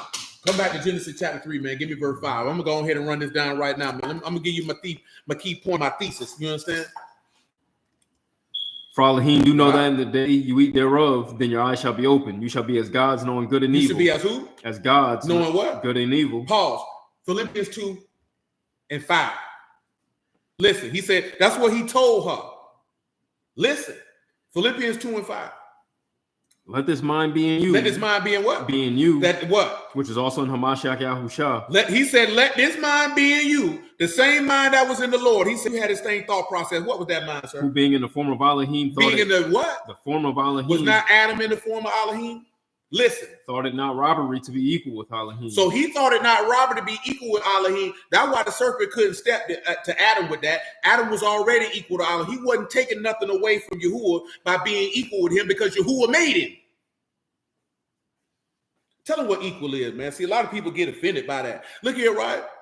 Of course, am I greater and power than my own flesh and blood, son? Yes, but he equal to me. He come from me. That's my seed. In my image and my likeness, he equal to me. That is Esau. That's equal in quantity or quality. Equal in quantity or quality. How was Adam not equal to Yahuwah in quantity and quality, and he made him upright? And he made him in his likeness and in his image. So you mean to tell me Yahuwah gonna make something that is not as equal quality as him? And you got people telling you shouldn't think like that? When he telling you to? When he told you the disciple is not above his master, and everyone that is perfect shall be as his master? That's what the Lord told you. And you let me people tell you different? That means you've been searching the book out like you're supposed to. You've been listening to dummies and you're paying for it. Come on with it, good sir.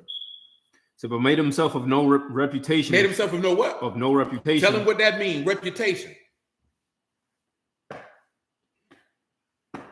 That's kano, to empty, to make empty.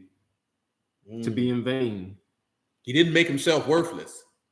Did Adam make himself worthless by laying down his life for his wife? Did he make himself empty? That didn't empty himself when he did that. Come on. It took upon him the form of a servant. Took upon him the form of the what? Of a servant. Was not Adam a servant for Yahuwah? Did he not say he made Adam that he might till the ground? That means he had work to do, which would make him a what? Servant. Go ahead. And was made in the likeness of men. Come on. And being found in fashion as a man, he humbled himself. He humbled his what? He humbled himself. Even to the what? And became obedient unto death, even to the death of the stake. And guess what? Eve humbled herself to the death of the stake, but in a different fashion. Hold on, what brother got on there? Give him Romans 8:17, what brother I'm on. Make it 14. Matter of fact, make it 10. Romans 8:10. You run it down to verse 17. We still holding Psalms 85, by the way. And if Mashiach in you, the body dead because of sin, but the Ruach life because of righteousness. If the body, can you read that again? If Mashiach be in you, if the Son of God is in you, what's gonna happen? The body is dead. The body is what? It's dead. When they ate from that tree, their body was what? Dead. But they didn't get this part. What's the other part? It's dead because of sin. Because of what? Because of sin. Their body was dead because of sin. But the Ruach life because of righteousness. But see, they didn't have the righteousness. That's why he said, keep the tree of life from them, lest they eat and live forever. That's why he kept it from them. I know people tell you Adam was made to live forever. That's an assumption.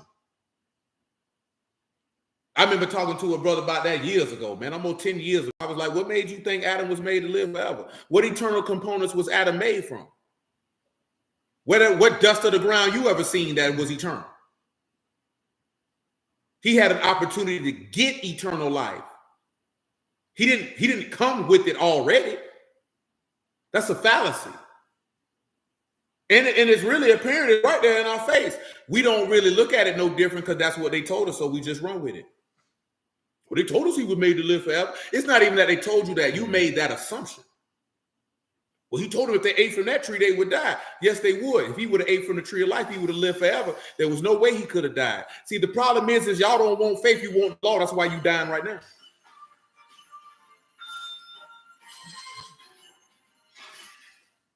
That's why you're dying right now. Because you want the law. You don't want faith. You don't want that. You ridiculing, you clown people for talking like that. You sound like a Christian. We sound like that's what Yahuwah's intent was from the beginning. So guess where you ain't going to be? Because you ain't know the plan from the jump street. And you clowning somebody who can see the plan from the jump street. Yahuwah's plan was never for you to die. He said, I have no pleasure in the death of him that dieth. Why you think he told him not to eat from it?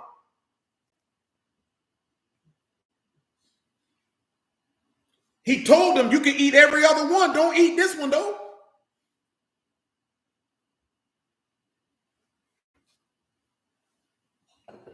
Where we at, good sir? Romans 8:11. Come on with it. But if the Ruach of him that raised up Yahushua from the dead dwell in you, he that raised up Mashiach from the dead shall also quicken your mortal bodies by his Ruach that dwell in you.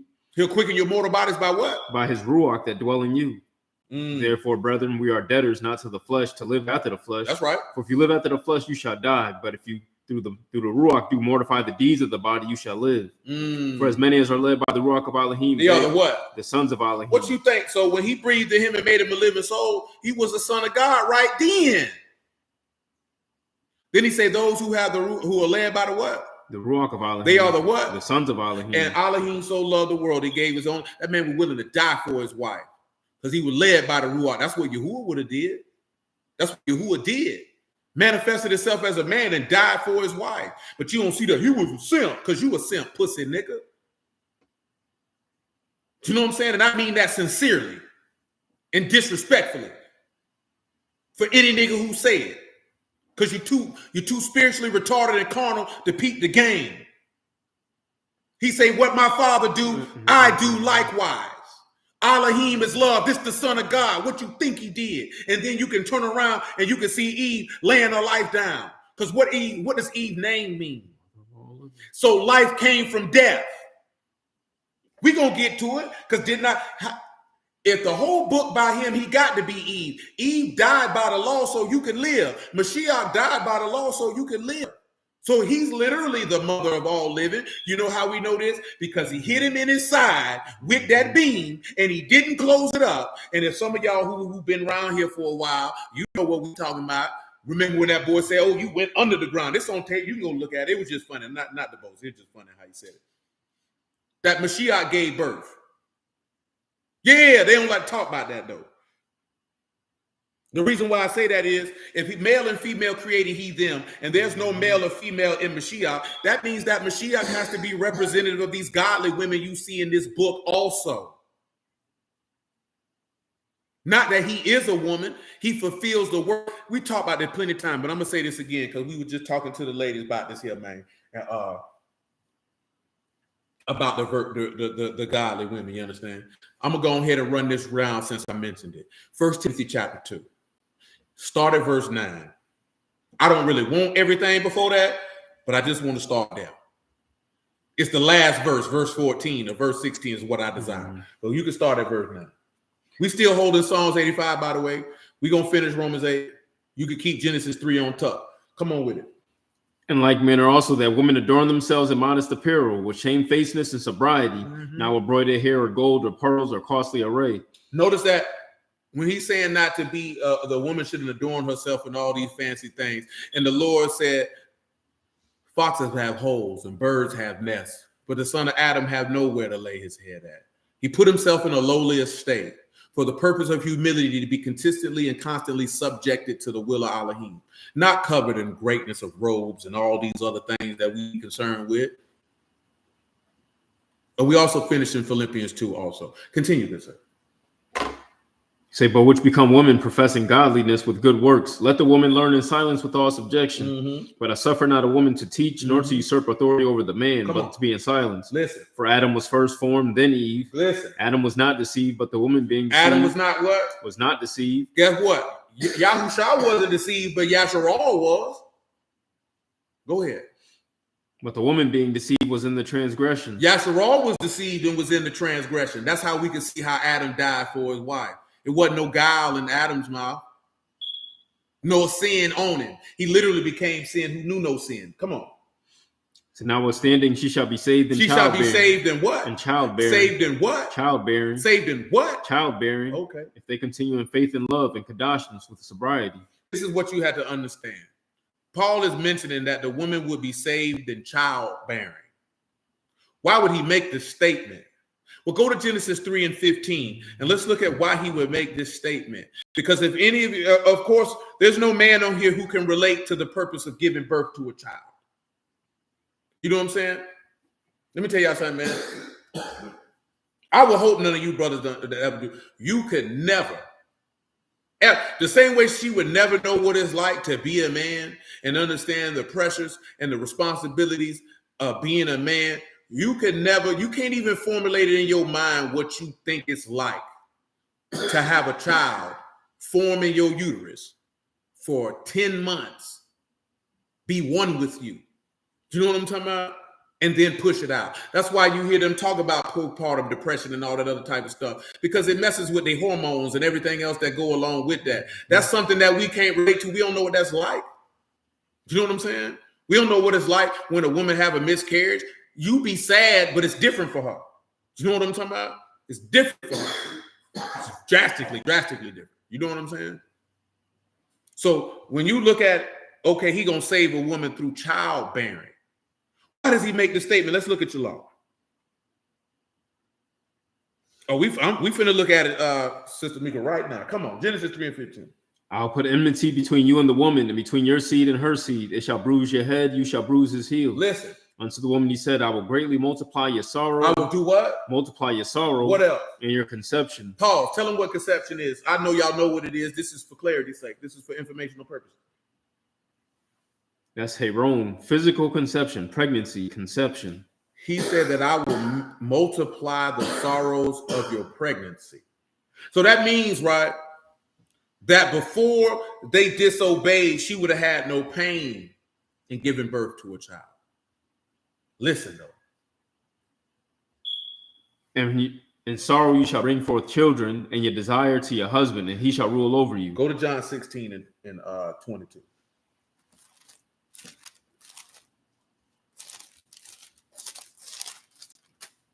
Let me make sure I got you in the right. 16 and 20. 22 said what I wanted to say, but we missed the verse before. Let's go. Truly, truly, I say unto you that you shall weep and lament, but the world shall rejoice. You shall be sorrowful, but your sorrow shall be turned into joy. A woman, when she is in travail, have sorrow, because her hour is come. But as soon as she is delivered of the child, she remember no more the anguish for joy that a man is born into the world. Isaiah 27.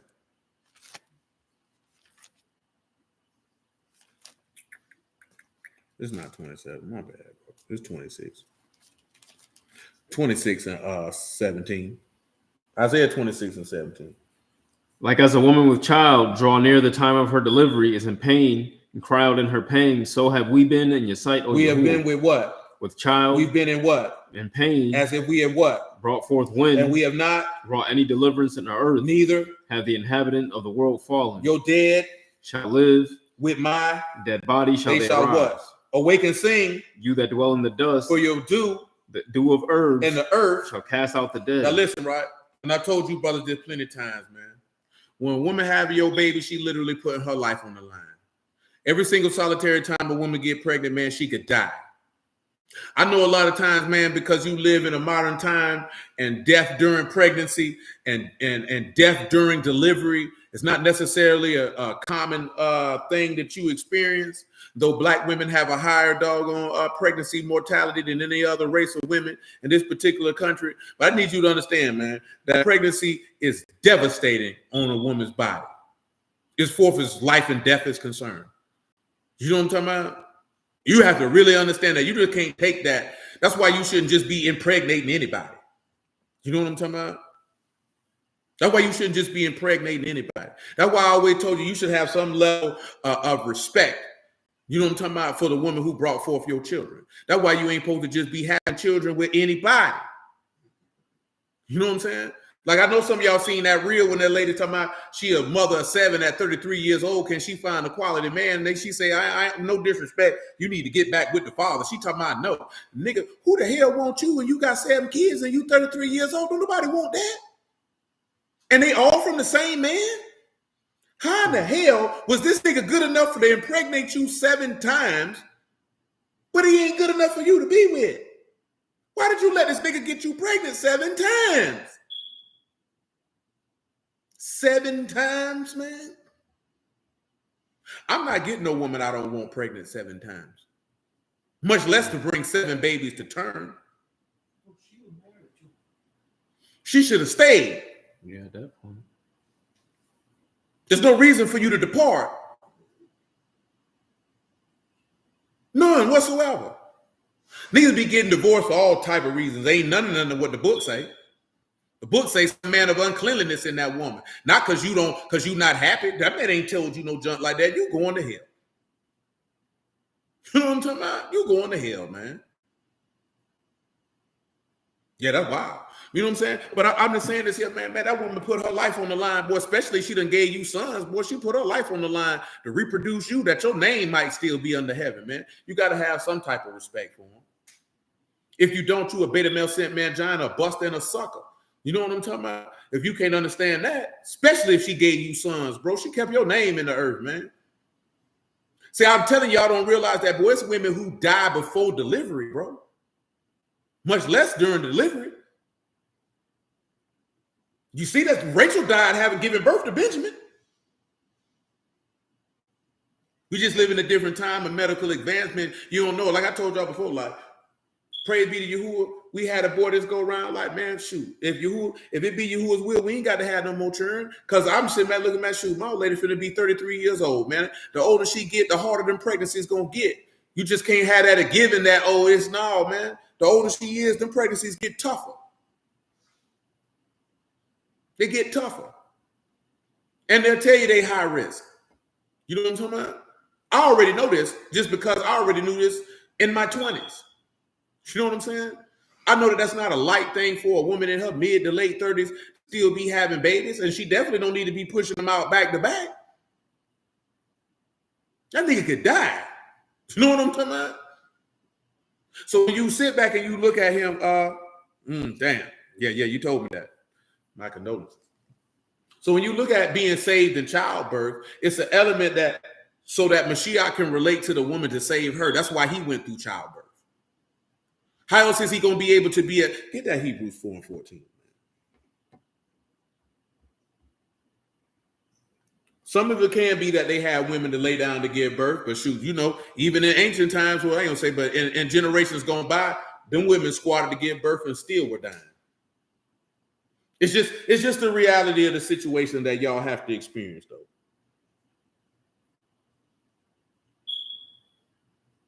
She said, "I'll be content with a girl or a boy, whatever you would give me. My mom had 8 of us.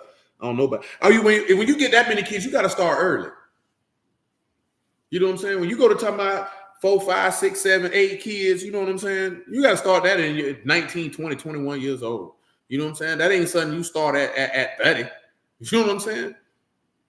Yeah, you got to start that early. If you don't start that early, and as a man, you got to consider that, man. You just can't be like, I want kids. You should have got a younger woman. You want that many children. You can't be coming to no woman who's at the later stages of pregnancy, as far as pregnancy is concerned, for a woman talking about you want to put all them children in her, man. That woman might die. That joint hell on their body, man. You know what I'm talking about? Now, y'all should know that from biology class. I wager they taught y'all that. Maybe they didn't. They taught us that at Inglewood. Not to say that Inglewood was the bastion of higher education and curriculum of excellence. You know what I'm talking about?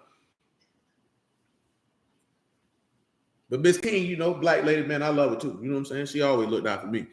She taught us that, though. That done hell on their body, man. Yeah, that's a lie. That's a lie. You know what I'm saying? It's a lie. That junk is a lie. You know what I'm saying? That junk is a lie. You have to consider that. You just can't be so oblivious that you don't give a damn about that, or that don't run across your mind. And I say stuff like that don't run across your mind because you don't know nobody who died. So you don't think that it's something tangible that could happen. Like it's something you hear. You never really respect something until it happened to you. It's always something you hear about. Then it happens, and then it hits you, and now you're like, oh, this is real. You know what I'm saying? See, I knew suicide was real before my cousin killed himself. I already knew that. You know what I'm saying? I didn't need that to be some wake-up call for me. I already know it's real because I already knew people who had done that before he did it. It was just worse. Because he wasn't even grown. The sneaker was 17. You know what I'm saying? That junk hit different. You know what I'm saying? Shalom, Yedadiah, man. That junk hit different. You know what I'm talking about? But the junk is what it is, man. I know people who kids got killed, like niggas murdered their kids, man. You know what I'm saying? So for me to hear somebody, and I experienced that young, of knowing somebody who that happened to. You know what I'm talking about? I told you, man, my homeboy threw a baby up against the wall. Boy, they gave him a dub. That wasn't even his baby. He wanted to be stepdaddy, and he couldn't handle the pressure. But me, myself, I'm not finna be babysitting no infant child that ain't mine, no way. I wouldn't even been in that position. I don't care if you give me some coochie or not. You better find somebody else to watch your baby because I'm not finna watch. That ain't my baby. We don't even live together. Nigga, we were teenagers, man. Fresh out of high school. You know what I'm talking about? He at the house, babysitting her baby while she at work. He couldn't handle the baby crying and threw the baby up against the wall. Now, I don't know how that clicked in his mind that was the acceptable thing to do. But that's what he did. You know what I'm talking about? And they gave him 20 years for it. And that boy just probably came home about 5 years ago because he did the whole dub. I'm not making this up. You know what I'm saying? And I knew the chick who baby it was, and I knew the baby. And they did it in our apartments. You know what I'm saying? Yeah, we had to move out, man, like the year before. But yeah, he did it in Mayfair. You know what I'm saying? I know a girl who killed the baby and then I told you about that, tried to shoot herself in the mouth with a flare gun when the police were coming to get it. He done killed this girl baby. It wasn't his baby neither. You know what I'm talking about? And I'd be like, God damn, why y'all be having these strange niggas around y'all small children like that? I forgot why that nigga killed that baby. You know what I'm saying? They gave that stupid nigga about 30 years. He deserved every bit of it too. There's a lot of things. I ain't killing no baby. You know what I'm talking about? Ain't no baby gonna make me mad enough that I'm gonna throw the baby up against the wall. You know what I'm saying? Babies only cry for 3 reasons: tired, hungry, or comfort. You know what I'm saying? That's it. That's it. That's only. It's not like they can talk and say, "Sir, I'd like a hug now. Could you please give me one?" No, they cry. You know what I'm saying? Sir, my stomach is empty and I'm quite famished.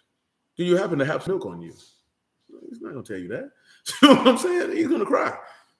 You know what I'm saying? Shoot, my son cry all the time when he's tired, and he be upset. You know what I'm talking about? He's a baby. That's what they do. You know what I'm saying? But hey, man, that's like what it is. So come on back over here to John 19 and 30, man. How's that? Hebrews 4:14. Oh yeah, 4:14. Run that from. Say, seeing then that we have a great high priest that passed into Shamahim, Yahushua the son of Alahym, let us hold fast profession. For we have not a high priest which cannot be touched with the feelings of our infirmities. He cannot be touched with the feelings of our what? Infirmities. Tell him what infirmities is, man. That's asthenia, want of strength, weakness, infirmity. Want of strength or weakness is not having the sorrows multiplied in your pregnancy, a time of weakness. Let's continue. But was in all points tempted like as we are, yet without sin. Let us therefore come boldly unto the throne of mercy, that we may obtain mercy and find mercy to help in the time of need. So it's telling you that he's an aid, help, and a relief to everybody. Oh yeah, let me get that. That's really Hebrews 2:14 that I desire, but Hebrews 4:14 got a job done too. Let's finish Philippians 2 so I can get that out of the way. Yeah, man, that boy be crying, man. He be chilling though, but when he tired, boy, that boy get upset now. Joanne, on the other hand, that's a whole nother story.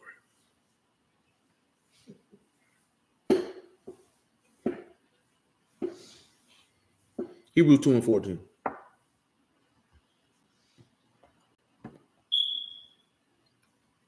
So for as much then as the children are partakers of flesh and blood, he also himself likewise took part of the same, that through death he might destroy him that had power of death, that is the devil. Listen. Deliver them who through the fear of death were all their lifetime subject to bondage. Listen.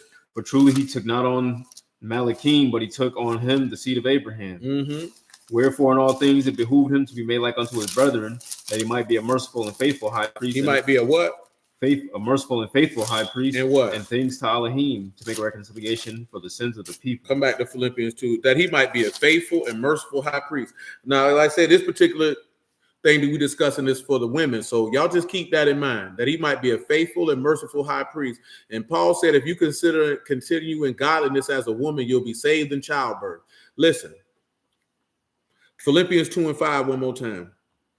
Let this mind be in you, which is also in Mashiach Yahushua, who being in the form of Alahym, thought it not robbery to be equal with Alahym. And made himself of no reputation. And took upon him the form of a servant. And was made in the likeness of men. And being found in fashion as a man. He humbled himself. And became obedient unto death. Even the death of the stake. Wherefore Alahym also have highly exalted and him. given him a name. Which is above every name. That at the name of Yahushua. Every knee should bow. Of what? Things in Shamahim and the things and earth and the things under the earth, and every tongue should confess that Yahushua HaMashiach is Lord, to the esteem of Abba, of Alahym the Abba. Now, in essence, this is what Adam represented. I want you to come back to 1 Timothy 2:15. I want you to give them the definitions of faith, charity, holiness, and sobriety. Like I said, this is something we done talked about in time past. Mashiach got saved in childbirth because he continued in these things, so that he could save you in childbirth when you continue in these things. Because he gave birth so that he could be a faithful and merciful high priest to you and be the succor or an aid, a help, and a relief to you in that multiplying of the sorrows that he put on you for your disobedience, which is why you can see how he is actually Eve, because he went through childbirth. He had multiplied his sorrows and pain in conception. And we're going to look at that. Come on with it, Mike. Faith is pistis. That's conviction of the truth of anything. So we know, at least in Hebrew, that's the Amunah, Amath, and Aman. We know Mashiach had plenty of that. We know charity is love. We already know that. Tell him what we know what holiness is. That's sanctification. That's kadoshness. Tell him what sobriety is, though. We got to waste time. Sophrosne, that is soundness of mind, self-control, sobriety. Self-control. He had discipline. Notice that he said, you were those who were with me. Shalom, Brother Morgan. You were those who were with me in my temptations. Notice how we read, he said he was tempted in all points like as we are, yet without what? Sin. So as a woman, if you continue in the faith of God and the love of God and the sanctification of God and the self-control that comes from those three things, then you can be delivered in childbirth. Now, we know all that Mashiach endured all of those things. But before we get that, let me get Psalms 85 out the way. I want to get this stuff that we holding out the way.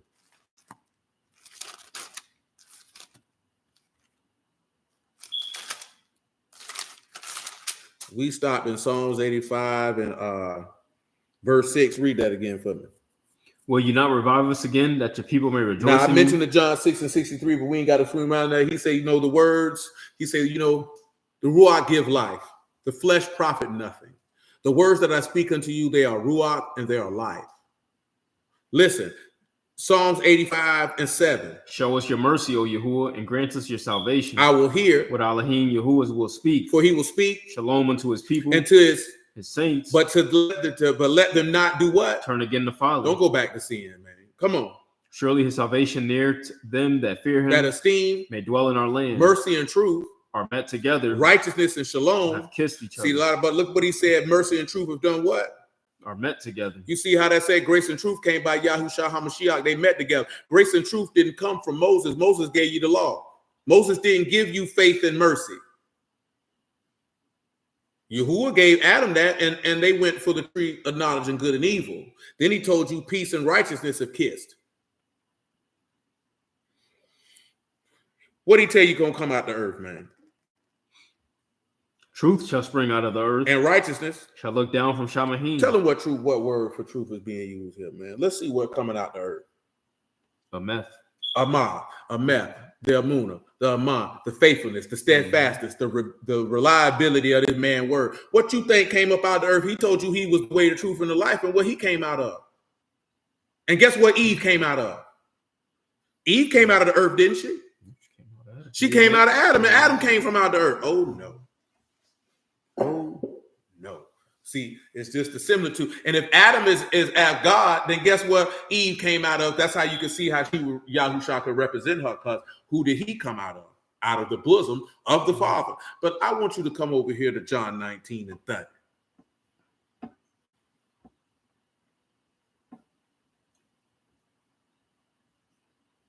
John 19. And if you're not understanding all these things, let that be known. You know what I'm saying? Because see, the objective is that you understand, not that you just sit here and be like, this nigga's crazy. My point is, let me show you why I said that. Matthew 13 and 47. Because I know it be new people be sliding through whatever means that you slide through. Let me tell y'all, let me explain to y'all something, what type of trap house this is, what type of space this is. This is the space that if you have a question, you can ask it. Because if you feel like that you can't ask a question, then you might be listening to the wrong person. I'm not talking about me specifically, I'm talking about in general. If you have a question, you can ask it at any time. Anybody around here will tell you, if you ask a question, I will acknowledge your question. I will not ignore it. If you have a passage that comes to your mind and you be like, as you done seen some of the people, I will read it. Sometimes I miss it if I be focused on what's in my brain. You know what I'm talking about? But that's not an intentional slight. Because one, I ain't got my glasses on too. So I can't really see the screen like that, which is why you see me squinching or moving closer. You know what I'm talking about? Thirdly, the objective is that you understand. So if you don't understand, don't sit there looking crazy, nervous, or not wanting to look a particular type of way because you don't want to ask a question. You could ask it. You know what I'm talking about? Then on top of that, if you say, okay, I don't want to ask it on this screen, you can holler at me directly and I will answer your question. And I don't want you to feel like you have any obligation, because if you holler at me directly that you got to keep tuning in or you got to do this or you got to do that. You're not under any obligation to do anything other than serve Yahuwah and save your soul. That's the only obligation that you have. You know what I'm talking about? So if you perceive that, you know what, I'm pulling up to this trap, man, I like what they serve and I want to cop some, but you can ask questions before you buy it. Because you don't have to buy anything. And nobody's trying to compel you to buy anything. But if you believe that the truth is being sold and you want to buy that, and also instruction and understanding, then ask your questions. If you don't understand, then the purpose of us sitting here was for nothing. You know what I'm saying? It was for nothing. The purpose is that you understand what you're reading. You know what I'm talking about? We just seen understanding give length of life. Didn't we read that earlier in Job? And this man came to give us an understanding that we might know him that is true, and that we can be in him that is true. even his son Yahushua HaMashiach. This is the true Alahym and eternal life. It is of the utmost imperative that we understand. It's not a big deal. Some of you on here can tell you if you want to vouch for it, you can vouch for it. Oh, we'll stop till you understand. It's not a big deal. You know what I'm talking about? He said, how do you feel about baptism? And have you ever baptized someone? Oh, I don't baptize everybody who here in the flesh for the most part. We roll with that. Sure, we can show you baptism out the law, out the prophets, out the Psalms, all multitude of places. You know what I'm talking about? It's a necessary requirement according to what the Lord said. You know, he said, suffer to fulfill all righteousness. You know what I'm talking about? So that's something that absolutely ain't got no problem with it. And I done told people, if you've been baptized before, that's fine. I'm not one to sweat nobody on the if you got baptized in the name of Jesus, the name of Yahushua, whatever name we use. If you feel like if you want to be baptized because you got baptized in the name of Jesus, that's your business. I ain't got no problem doing it. The issue is if you weren't preached the gospel of Yahushua HaMashiach before you got baptized for nothing. Do you know what I'm saying? Because when you look at all them people we're not talking about the baptism of repentance that John was doing. That baptizing in the name of Yahushua HaMashiach, they preached the gospel to them people before they got baptized. Now, I'm not one to tell you that I won't baptize you, because if you say you believe that Yahushua is the Son of God, as the scripture has said, I can't tell you you're lying. All I can do is make sure to wait it out, that you understand what you're doing before you do it. Now, if you know that the gospel of Yahweh is simply somebody told you got to get baptized, because that's what the Bible say, but the gospel wasn't preached to you, you just got wet. I'm be honest with you, because you didn't understand what you was doing and why you was doing it. And that's not your fault. That's the fault of the person who encouraged you to do it or taught you that. They failed you. You know what I'm talking about? All you got to go do is look at Acts with the Ethiopian eunuch. You know what I'm saying? When he seen him and he say, man, did this man speak of himself or another man? And then it say Philip preached the gospel of Yahushua HaMashiach, and the Ethiopian said, what hindered me from being baptized? He said, nothing if you believe that he the Son of God. He said, yeah, I believe it. And it was done. Oh, for sure, bro. Shoot, man. Look here, man, my G. It's as simple as this here, brother Margaret, man. Yahuwah willing, you let me know when, and I got you. You know what I'm talking about? And I got you. You know what I'm saying? That's nothing. That's a light matter. Mika said, I wasn't preached that he was Alahym before my back. Yeah, you got to have that. And you know what I'm saying? You got to have that. That's very, very important, because you're getting baptized into his death. How can you know what you're being baptized in if you never heard it? You know what I'm saying? And that's, like I said, that's not no knock on y'all, because you did it with the intent of righteousness. We're supposed to be baptized. You went and got baptized. That's a failure on the part of the people teaching you or who did it. Let me read that Acts real quick, man, so they can hear that, man, for themselves. You just stay where you at. Come over here to Acts chapter 8. Let me show you what I'm talking about. I'm in Acts chapter 8, man, verse 26. And then I'm going to swing to Acts 2 right behind that. Yeah, sure. Yeah, Sister Mika, man, y'all willing. All y'all do is let me know. We usually do them on the Sabbath, not because that's the only day you could do it. You could do it any day. If your schedule precluded you to, I got to come in on Tuesday and leave out on Tuesday, then I'll do it on Tuesday. You know what I'm saying? I'll get rid of whatever I got going on. I like to do it on the Sabbath so that everybody of the body of the believers who's here physically can be there. Because when somebody is baptized, you are actually entering into the household of Alahym at that particular point. And that's a joyous occasion that should be shared with others. Now, I'm going to tell you this here just so y'all know on camera. I don't record your baptism. You know what I'm saying? If you want to record it and post it, that's your business. I am a purveyor of something. Everything ain't for the internet. You know what I'm saying? Now, if you want to record that for yourself, that's your business. But some things, man, live your life outside the internet. Live your life outside the internet, man. Everything ain't for the internet. You know what I'm saying?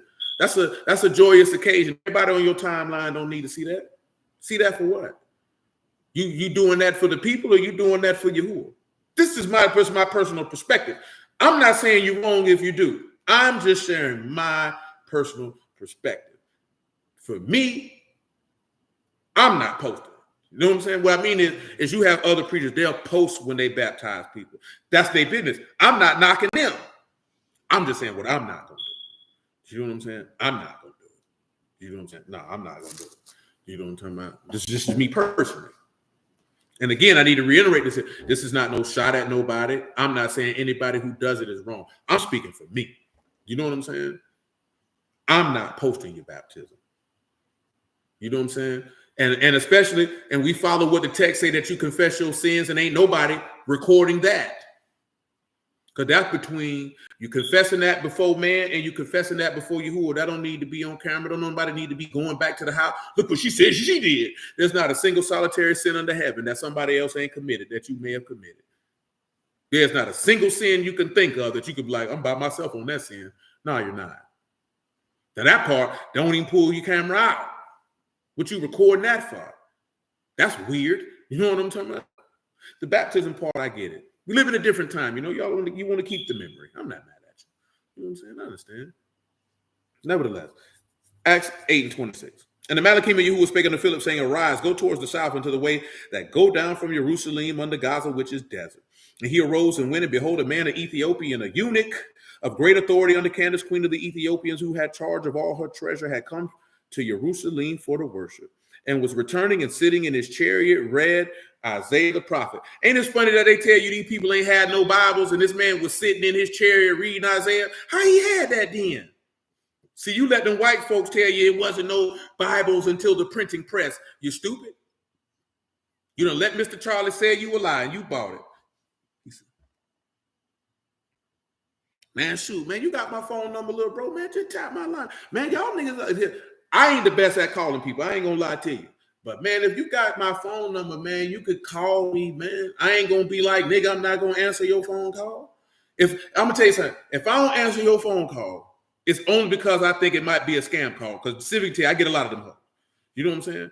But if your name is in my phone, I'm going to answer your phone call. You know what I'm saying? That means if your name is in my phone, that means I sent you my phone number. You text me back saying this is me. I save your phone number. If your name is in my phone and you call me, I'm going to answer it. I just told her this the other day. And unless my phone is not readily accessible to me, I will answer your call before the thing even finished ringing. You know what I'm saying? You ain't got to be worried about it. Nigga ain't going to answer my phone call. I will answer your phone call. The only way I won't answer your phone call is if I'm asleep. And the reason being is I never know what's going on. You know what I'm saying? You don't never know what people got going on. Be like, no, I'll answer it later. Man, I'm answering your phone. Man, look here, man. Fat boy be saying that to me all the time. That nigga say, boy, that nigga boss answers the call every time. You know what I'm talking about? Because some of my homeboy, they might not answer the phone for whatever reason. You call me, I'm going to answer the phone. Even if it ain't to tell you, hey, boy, I got to call you back. You know what I'm saying? I won't answer the phone, man. I won't answer the phone as if I'm on the phone with somebody. And even then, I will use the iPhone feature of a custom text message to tell you, I'm going to call you back. I'm on the phone. Like, straight them down. I just need y'all to understand and know that, man. You don't need to be walking around. If you feel like that you can't communicate with the person that you buying your work from, that's weird. I ain't nobody, man. I'm a regular nigga just like y'all. You ain't got to look at, man, I ain't nobody be looking like, I don't know if I could call you. You can call me, bro. I ain't crazy for real. You know what I'm saying? I am, but I ain't that type of crazy. You know what I'm talking about? I'm a regular guy. I'm a normal person. You know what I'm talking about? And if you come around this corner, that mean I fool with you. I ain't got to know you in person. If you come around this trap house, boy, that mean I fool with you because you fool with me. So I fool with you. It's all love, baby. She said, I'm deciding to listen to a still small voice. I know that's right. Yeah, man, you come around here, man, I fool with you. Because you fool with me is love, baby. If you love you, I love you, man. It's all good. You can holler at me, my G. Real nigga activity. You know what I'm saying? Straight like that. Let me finish where we at, man. Where we at with it? 8:28 was returning and sitting in his chariot, reading Isaiah the prophet. Then the Ruach said unto Philip, go near and join yourself to this chariot. Philip ran thither and heard him read the prophet Isaiah and said, you understand what you read? He said, how can I, except some man should guide me? And he desired that he would come up and sit with it. You see this here? See, that Ethiopian eunuch had more humility than these niggas in these days and times. He didn't say, I can understand it. I can teach myself. I need to. That man said, how can I, except somebody guide me? That's how you know. Nigga tell you you don't need nobody. That nigga taking you to hell with him. I promise you that. The place of the scripture where he read was, he was led as a sheep to the slaughter, like a lamb dumb before his shearer, so he opened not his mouth. In his humiliation, his judgment was taken away. Who shall declare his generation? For his life is taken away from the earth. And the eunuch answered Philip and said, I pray you, of whom speak the prophet this? Of himself or of some other man? Then Philip opened his mouth and began at that same scripture and preached unto him Yahusha. And they went on way, and they came to a certain water, and the eunuch said, see, water, what do hinder me to be immersed? Philip said, if you believe with all your heart, you may. And he answered and said, I believe that Yahushua HaMashiach is the son of Alahym. As you see, he taught him that the whole book was about Mashiach from Isaiah 53 on. And as they journeyed on, he said, well, what's stopping me? He said, well, if you believe the word, bro, nothing. That's just as simple as it is to get baptized, man. If a nigga tell you he can't baptize you unless you become a part of his congregation, walk away. You know what I'm saying about? If somebody tell you, oh, I can't baptize if they put all these stipulations and all this, that, there, and the third, walk away. There is no stipulation. The stipulation is as simple as this. You believe? Yahushua will preach to you? You believe? Yeah. That's it. It's just that simple. It's not a complex deal. And guess what? I'm going to tell you something real too. I baptize you and you ain't got to be a member of this congregation. You know what I'm talking about? That's not your obligation. Because I remember I told you my homeboy said that, you get baptized, you got to join their church. I said, where that's at in the book? I never saw that. Oh, no, you're not under obligation to fellowship nowhere. You know what I'm saying? You ain't under the obligation. Your obligation is to serve Yahuwah. Where you choose to congregate at, that's between you and Yahuwah. I ain't got nothing to do with that. Nothing.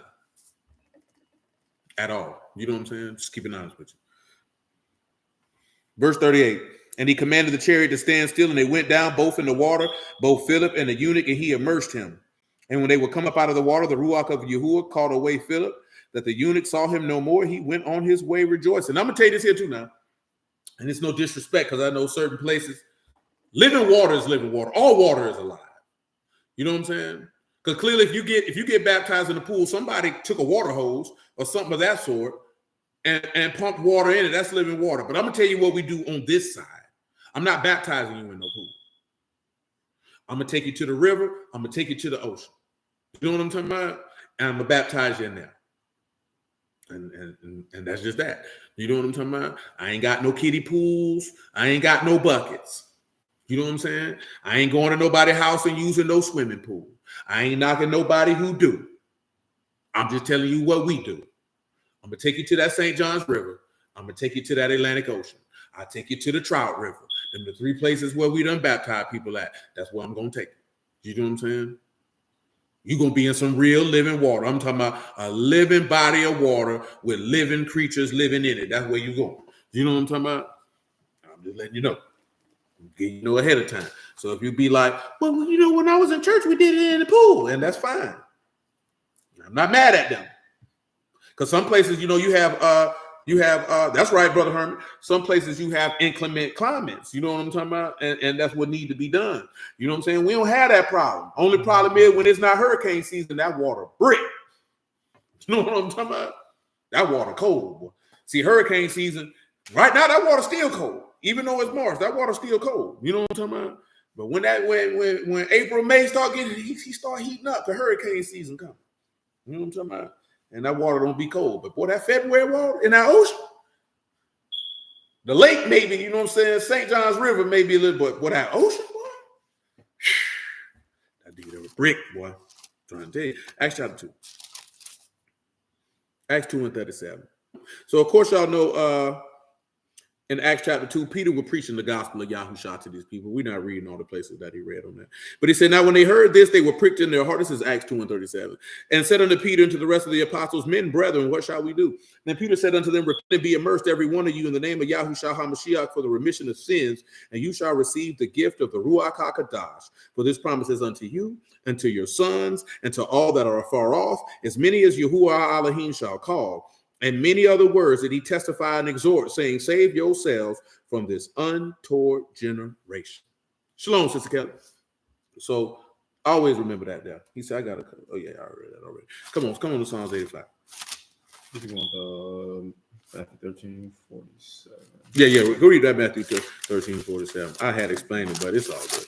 Matthew 13:47. Listen to this. Said again, the kingdom of Shamahim is like unto a net that was cast into the sea and gathered of every kind, which when it was full, they drew to shore and sat down, gathered the good into vessels, but cast the bad away. So shall it be at the end of the world. And Malachim shall come forth and sever the wicked from among the just. Shall cast them into the furnace of fire. There shall be wailing and gnashing of teeth. What the Lord said. Yahshua said unto them, have you understood all these things? He said, have you understood all these things? What they said. They say unto him, yea, master. I don't ask that question as often as I used to, but it's imperative that you understand. That's the most important thing. You know what I'm saying? Continue. They said unto him, yea, Lord. Then said he unto them, therefore, every scribe instructed unto the Malkuth of Shamahim is like unto a man, a householder, which bring forth out of his treasure things new and old. What? Things new and old. Come on back to Psalms 85. I don't know what she doing. Oh, we good in Psalms 85. But I want you to read verse 13, though. You can read verse 11. It's all good. Say, truth shall spring out of the earth. Righteousness shall look down from Shamahim. Yea, Yahuwah shall give good, and our land shall yield her Look increase. What he say going before him. Righteousness shall go before him, and shall set in the way of his steps. Say you off this whole month, it seems so prayerfully by the end of the month or beginning of April, cool, because you know y'all we'll be doing unleavened bread starting April the 1st. You know what I'm talking about? I think I know De'Eric said y'all willing, that's where they were going to slide. Y'all willing Mother Sharon will be down here for it also. And y'all willing Brother Robert will be. Y'all willing who will be with Brother Marvin White, because she do around that time that she have a healthy delivery. You know what I'm saying?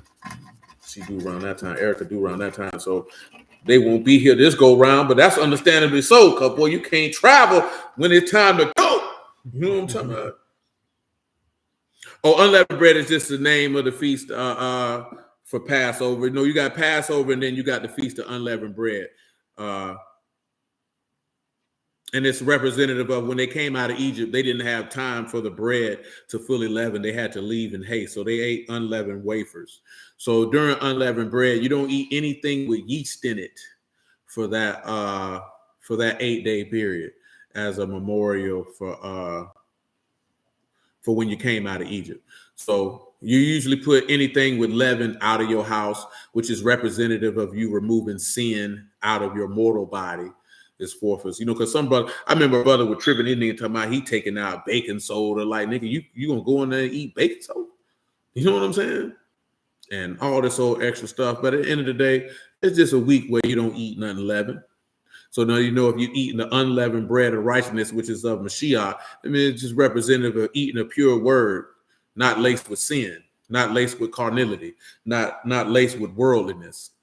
To that when the feast concludes, that your mind is set on being free from the shackles of sin. You know what I'm saying? Not allowing the flesh to well up and yield into it. Not allowing the influence of the world to well up in your mortal body and yielding to it. And things of that sort. I don't think we finished Romans 8, man. Give me Romans 8 and 14. You know what I'm saying? But yeah, you can find that in Leviticus 23, Brother Herman, and also Deuteronomy 16. You know what I'm saying? Muff and them don't get as freaky with the unleavened bread for dessert like they used to. There's a lot of you niggas though, and you niggas be attacking that junk like wild banshees. So I understand. That junk be hidden though. Come on with it. Say, for as many as are led by the Ruach of Alahym, they are the sons of Alahym. For you have not received the Ruach of bondage again to fear, but you have received the Ruach of adoption, whereby we cry, Abba, Abba. Listen, Adam didn't have to be adopted. He was already a son of God. He was already a son of God. He didn't have to be adopted. We have to be adopted because we don't come of Alahym like he did. But that's another conversation. Come on. The Ruach itself bear witness with our Ruach that we are the children of Alahym. And if children, then heirs of Alahym, joint heirs with Mashiach. Listen, Adam already was an heir with Alahym. Now we looking to become sons, as we read in Revelation 21:7, so we can be heirs of Alahym. And guess what your wife is? 1 Peter 3:8. And that's what take us back to the law with Eve. Guess what she was? And guess what that make Mashiach? He's a joint heir with his father. Uh-oh. But we still got to get back to the aspect of her giving birth and being delivered in childbirth. It's like, finally, all of one mind, having compassion one of another, love as brethren, pitiful, courteous, not rendering evil for evil or railing for railing. Verse 5. For after this manner in the old time, the Kadash women also, whom trusted in Alahym, adorned themselves, being in subjection unto their own husbands, even as Sarah obeyed Abraham, calling him Lord, whose daughters you are, as long as you do well and are not afraid with any amazement. Listen. Likewise, you husbands, dwell according to knowledge. Dwell with your wife according to knowledge.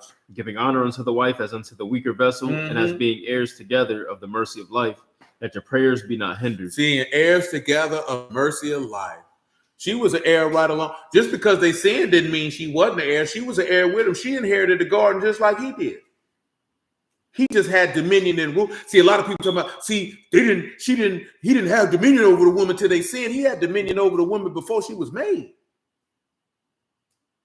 What are you talking about?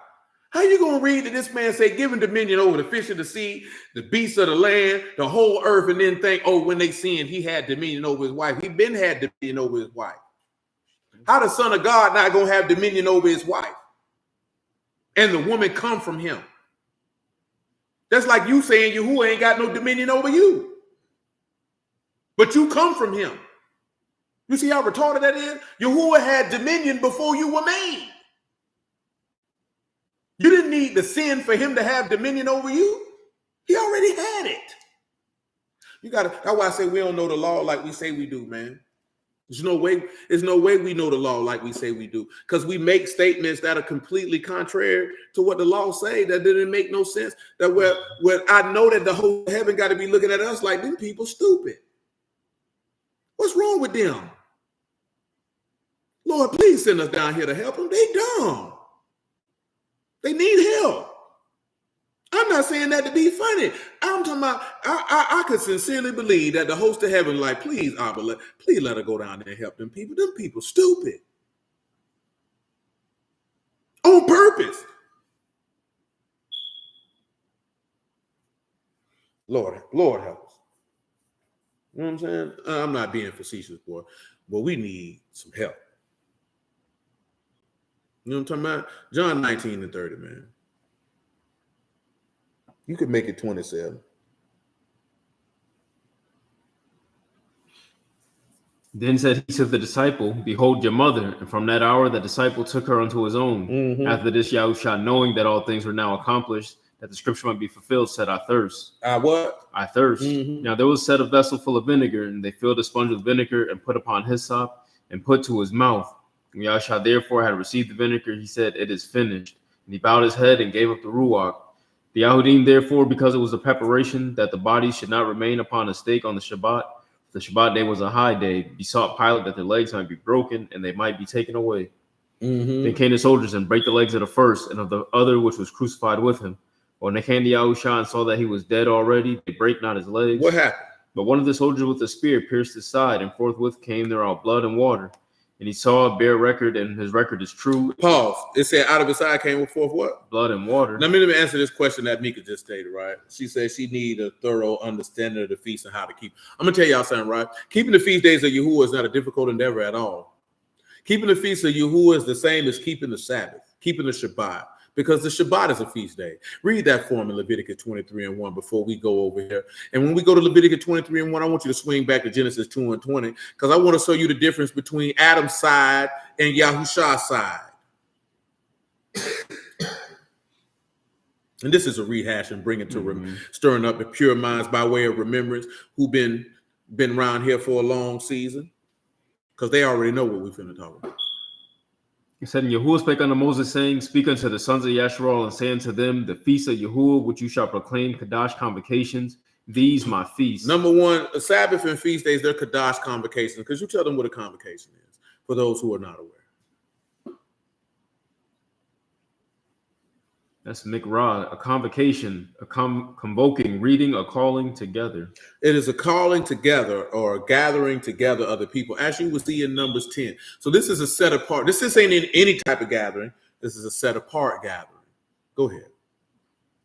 6 days shall work be done, but the seventh day is Shabbat of rest, a Kadash convocation. You shall do no work. See, some men will argue with you and tell you that the Sabbath is not a feast day. The Sabbath is a weekly feast. See, the other feasts are feasts in their season, but the Sabbath is a weekly feast. Don't let these people tell you no different. If they tell you anything different, they stupid. It's a feast day, meaning if everybody wanted to eat, that's fine. I want you to give me go look at Exodus chapter 12, man. Because some people tell you can't cook on the Sabbath. I'm gonna tell you how stupid these niggas is. I want you to give me Exodus 12, man. Give me verse 14. Because what's good in the Sabbath on a high feast day is good for the weekly Sabbath. It's no different. Exodus 12 and 14, man. Listen. And this day shall be unto you a memorial. You shall keep it a feast to Yahuwah. Sis, I don't even know what you're referring to, man. We don't kick our game like that around here. You shall keep it a feast by an ordinance forever. 7 days shall you eat unleavened bread. In the first day you shall put away leaven out of your houses. For whosoever eat leavened bread from the first day until the seventh day, that soul shall be cut off from Yasharon. And that's for you. Who that was? Brother Herman asked that, and that worked out. That worked out well also. Go ahead. And then the first day, a Kadash convocation, and the seventh day, there shall be a Kadash convocation to you. No manner of work shall be done. No manner of what? Of work shall be done. Except for what? Save which every man must eat. Save that every man must eat. That only may be done of you. That's the only thing that should be done of you. So you think that for the Sabbath, unleavened bread, that ain't gonna work for the rest of them? That's the same for tabernacles. It's the same for trumpets. It's the same for Pentecost. It's the same for the weekly Sabbath. That's a feast day. So the labor that's allowed for you to do is that every man must eat. Now, if you choose not to, because we used to do it all the time, we don't do it as often no more. Just because it's a lot of churn, it's a lot of things that will go into that. We didn't have as many kids back then. I ain't gonna lie to you, it's a lot of churn right here. You know what I'm saying? To be doing that week in and week out. You know what I'm saying? But nevertheless, if people wanted to have a full-fledged spread on the Sabbath, you ain't doing nothing wrong. Stop letting them niggas tell you to eat cold cuts, man. You around here eating cereal all day. You know you lactose intolerant. Listen. Ain't no problem, sister. Listen, this is what the Sabbath is for. Chew on word, on food, and rest. And I ain't talking about rest is for sleeping. I'm talking about ceasing from your own works, your own desires, your own will. That's all it is. It's a set apart gathering to come together and eat. Eat word and eat food. And that's it. Like, it's really that simple. We make it way more difficult than what it need to be. Hey, you ain't doing nothing wrong, Sister Mika. Nigga talking about you can't do talking about if you use your lights on the Sabbath, if you cut your lights on, you buy and sell it. Well, nigga, if you're using Wi-Fi on the Sabbath, I guess you buy it and sell it. Hell, if you got a car, you buy it and sell it. Man, whether you drive it or not. That's what he was saying, that if you cut the water on and you cut the lights on the Sabbath, you buying and selling. Go get some oil. Go put pans of water. Come on, man. That's making it grievous. Nigga, please. Nigga, please. That's not what that man. I mean, you think the man give a damn about you flipping a switch? See, that's where you get caught up in that law, and you start doing the stuff like the scribes. See, that's what the Jewish people do. They don't cut. But they say for not to kindle no fire. But see, this is what I was telling D this the other day, right? Whether you cut these lights on or not, them crackers still charging you. Just like this here. If you was out of town, you notice if you went out of town for a whole month and you unplugged everything and nothing got cut on, you still got a light bill? You know what I'm saying? Of course, let's say you took all the food out of the fridge, you got everything out the house, you unplugged the fridge, you unplugged everything, ain't no lights come on, and you still gonna have a light bill. If nobody was in this house for 30 days and ain't nobody cut no water faucet on, just because the water is in the pipes, they charging you. Whether you cut them or not. Look here, why? Regardless if you use your Wi-Fi on the Sabbath, regardless if you cut on a single solitary device, you still getting charged. That's why I said, man, niggas don't even know, brother. Like I said, man, if you only thing it's gonna do is make your bill lesser. But to think that you're gonna have a zero charge because you ain't cut it on, or you lying to yourself. Go cut them lights on and start walking around in the dark, my nigga. You know what I'm saying? Because the Sabbath wasn't about you not buying and selling. The Sabbath was about you ceasing from your own will. Bro, that brand said that if you so we're supposed to go use the outhouse on the Sabbath? That's what we own? Niggas missing the whole point. Missing the whole point. Because that's not what he was concerned with. He ain't concerned with you cutting on no light switch. He was concerned with you going out and doing what you did the other 6 days a week, buying and selling. When would the Sabbath week on that we may lay corn? You know what I'm saying? Niggas missed the whole point. That's why he say the letter kill, but the ruach give life. Is you think you pleasing God, and he look at this jackass. He walking around here, he can cut his lights on. Look at him. He don't want to cook nothing. He around here. He know he lactose intolerant. Look at him. He boo-booing everywhere. See, brother, you sinning. You went in there, you cooked you some hamburgers. See, I made these cold cut. Nigga, I told y'all before, niggas say the day of preparation, and the day of preparation for cooking food was for manna. That was for manna. You prepped yourself for the Sabbath to get yourself prepared to cease from your labors, man. Stop being hungry all goddamn day. That's why you niggas be upset. Because you're hungry. Straight up, man. Nigga just be face be all balled up. Nigga don't eat cold cuts no day out of the week. You get on the Lord day, now you eating bologna. This is the crazy part. You'll say you ain't gonna cook, but if you fixing yourself a salad or a fruit salad, are you not working?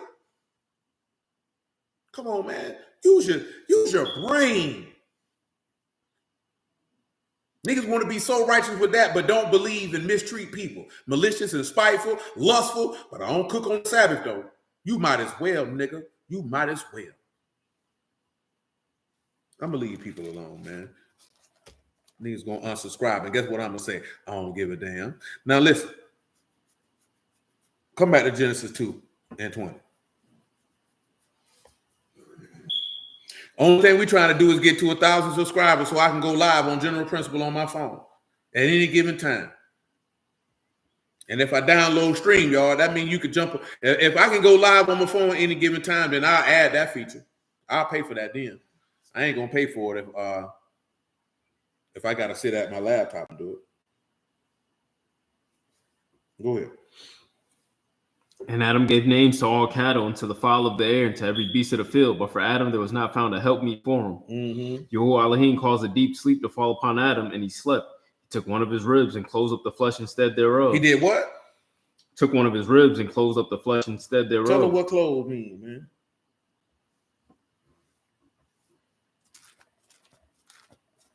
That's cigar, to shut, to close. He shut it up. Now, let's go over here to John chapter 20. We already read he hit Mashiach in his side. The blood and water came out, right? Mm-hmm. Okay. Now let's look at John 20 and let's look at what he told him to do.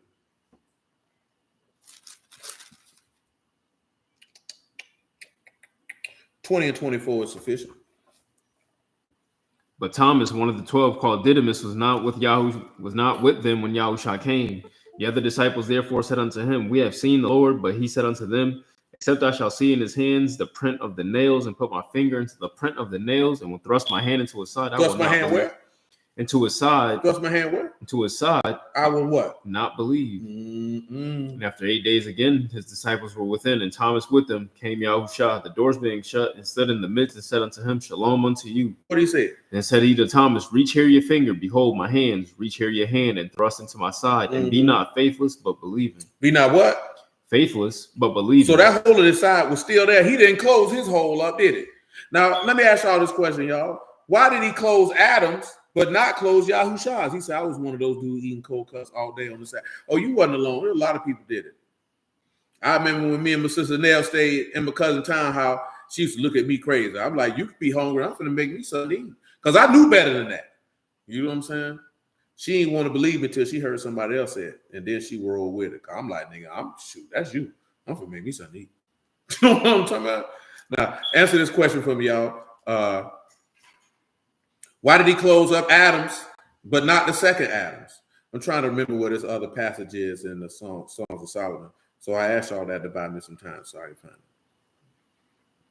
The words are coming to my mind, but the spot not coming to my mind.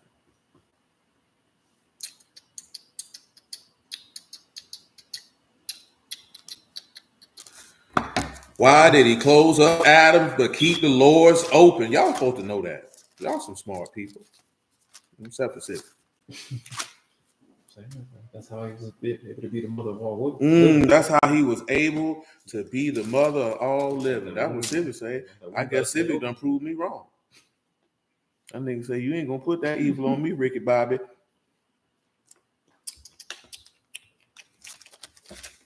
Yeah, there's a verse in Songs of Solomon, man. Show you why Thomas stuck his hand in his side. I gotta remember where it's at. I'm gonna find it in a second. Give me a second.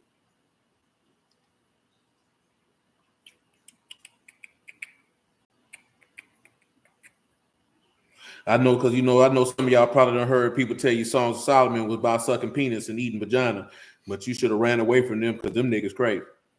Because why would your God give you a word about participating in coniglius and fellatio is beyond me. Is beyond me. But that's what they be telling people. And when you don't really know no better and people frame a couple verses about it, you know what I'm saying? It'll be like, you know what? It makes sense. So don't get me wrong. I know how it can happen. Hey, man, I know I done look right past it. And I hate when I do that. Because I know it ain't past chapter 3. I really want y'all to see that before we slide on out of here. He said, I believe that will, and I would concur with you on that, Monte. I would concur on that. You know what I'm saying? But if you want to get them Songs of Solomon 2 and 1, but if you want to know why that man was laying on his bosom, I'll give you that one now. It is a love story about Israel to Solomon and Solomon to Israel, or Yahushua to Israel and vice versa. That's definitely what it is. Ain't got nothing to do with no freaky stuff.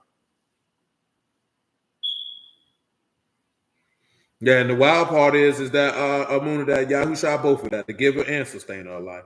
Come on with Songs of Solomon 2 and 1 while I try to remember what is other passages I want. She fought you hard in that boo? The rose of Sharon, the lily of the valleys, as the lily among thorns, so my love among the daughters.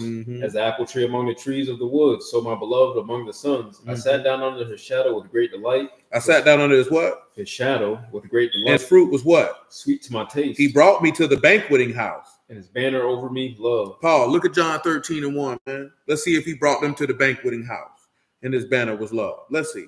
Now, before the feast of the Passover, when Yahushua knew that his hour was come, that he should depart out of this world unto the Abba, having loved his own which were in the world, he loved them unto the end. Supper being ended. He loved them unto the when? Unto the end. Okay. I didn't want you to go back. I didn't want to make sure that's what was going on. Come on, man. That ain't that passage. That's not going to piss me off because I remember it when we leave. Stay me with flagons, comfort me with apples, for eyes sick of love. And his left hand was where? Under my head. And his right hand where? You embrace me. I charge you, O daughters of Jerusalem. That's good. That way you see this here. Like, because we were talking about this the other day with dudes be, like, of course, we live in a time period where everybody be saying pause and stuff like that there, man. You know what I'm saying? It's just for, dookies and giggles, as some people like to say. But in reality, the way that men interacted in that time, a lot of men in this time would be like, you niggas gay. You know what I'm saying? And that jump really from the aspect is that it's a lot of niggas who do a lot of gay stuff. And it's a lot of dudes that they gay. And what do I mean by that? Because I just told a dude that because they were talking about the dude who's suing Puffy and how he talking about Puffy made him do all this homosexual stuff. A nigga can't make you be no faggot. Can't nobody make you take no penis in your butt. You know what I'm saying? Let's just go ahead and keep that a buck. Ain't nobody forcing no hot dogs in your buns, nigga. You a willing homosexual. You know what I'm talking about? But nevertheless, a lot of dudes out here, they have homosexual lusts and tendencies. They just don't have the opportunity to act on them. You know what I'm saying? So you can tell the difference when somebody like this here, hey, this junk just funny. This is something we do to pass time and amuse ourselves. But some of these niggas is like, yeah, that nigga's gay, bro. You know what I'm saying? Like I told you before, right? I could clown with that junk, man, and I'll tell you at the same token, like, nigga, I ain't got to say Paul because I know I don't want no dick. You know what I'm saying? And I ain't got to prove nothing to damn nigga that I don't want no man. Nigga, that's not even in my DNA. That junk don't even flow this way. You know what I'm talking about? I told you, boy, I went up the road, man. I was shocked and appalled. And I wasn't shocked and appalled that men were having sex with men because I knew that was going to happen. I was shocked and appalled at the men who didn't have, because it was always framed to you that it was people who would never come home who would participate in that. And I seen that was a lie. I had already kind of seen that in the county jail. You know what I'm saying? Like, you ain't even went to prison and you messing with men. You already was like that. And like I said, it's just one of those instances. Yeah, they did greet each other with a brotherly kiss on the cheek. You know what I'm saying? And it just can't. It was just one of those instances in life where you begin to understand human psychology. You know what I'm talking about? And when you and you go to understanding that, like, okay, people have a proclivity to certain type of perversities, and it's not that they just got in an environment and all of a sudden they just started doing this. They always was on this. They just didn't have an opportunity to act on it. You know what I'm saying? Like, you have some women, boy, they hoes. And you think she a good woman. She been a hoe. She just ain't had the opportunity to let her hoe out. That's why when you see certain women and then they leave a dude or they feel like they free and they be like, man, she just been out here messing with this man. She always been like that. Yeah, she always been. Let me see. I know I read right past it. I did too. I told her I did. I knew I read right past it. You can start at verse 1. I know I read right past it. I do it every time. You know what I'm saying? Because you hear me say, I know I'm looking right at it. I do it every time. But I'm being, and I'm not saying that to be facetious against men or women. I'm just telling you that when people have a proclivity to a certain behavior that they're suppressing, that they really want to participate in, the minute that they get the opportunity to do so, they gone. Because this is who they were the whole time. You know what I'm saying? This is what they wanted to do.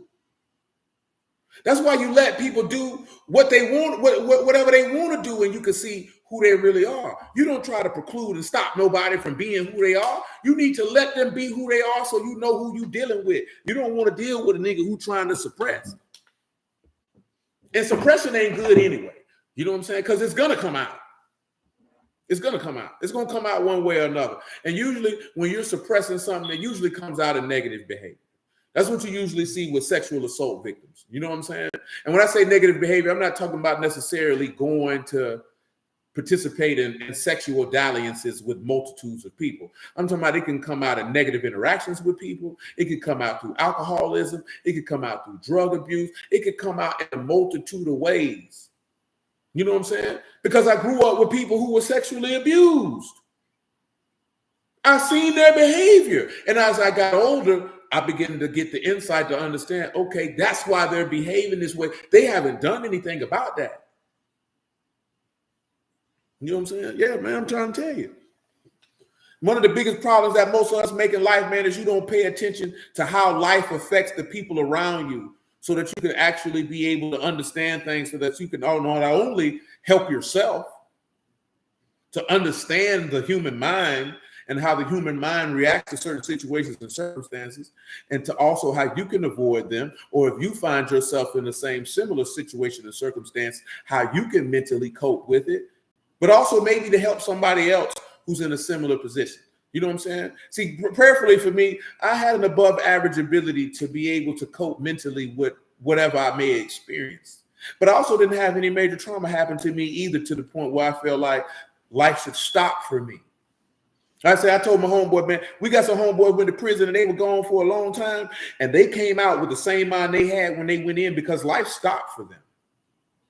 That homeboy, he did 12. He went in at 24. He came out at 36, but he was still thinking like he was 24 because life stopped for him for them 12 years. And he probably didn't take that time for them 12 years to maximize his time to be able to continue to grow and to develop as a man in that environment. You know what I'm saying? See, I went in at 24, but I didn't come out thinking like I was 24. I came out thinking like a 29-year-old man. I didn't come out and life stopped for me for 5 years. You know what I'm saying? Now, 5 years is a long time, but it's not as long as I got a homeboy, he did 15. And he still got the mind that he had before he went in because he was a young man when he went in. You know what I'm saying? See, if you don't understand, that's why he said, who can have compassion on those who are ignorant and out of the way? You can't begin to have compassion and mercy for somebody else until you can begin to see life outside of yourself. You know what I'm saying? Until you can begin to understand and be concerned with the thought process of someone outside of yourself and not look at them and say, I wouldn't have did that if I was them. You're a selfish bastard. You know what I'm saying?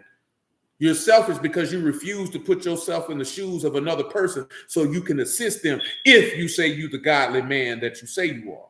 You know what I'm talking about? Because how can you carry the burdens of your brother if you can't even begin to understand why your brother going through what he's going through? That's why he say, restore him in meekness unless you be tried. You know what I'm talking about? But let me leave that here, man, so we can get on up out of here. Songs of Solomon 5:1. I am coming to my garden, my sister, spouse. I gather my what? My myrrh and with my spice. I've eaten my honeycomb with my honey. I've drunk my wine with my milk. Eat, old friends. Drink abundantly. Don't y'all realize that's the Passover dinner right there, man? Come on.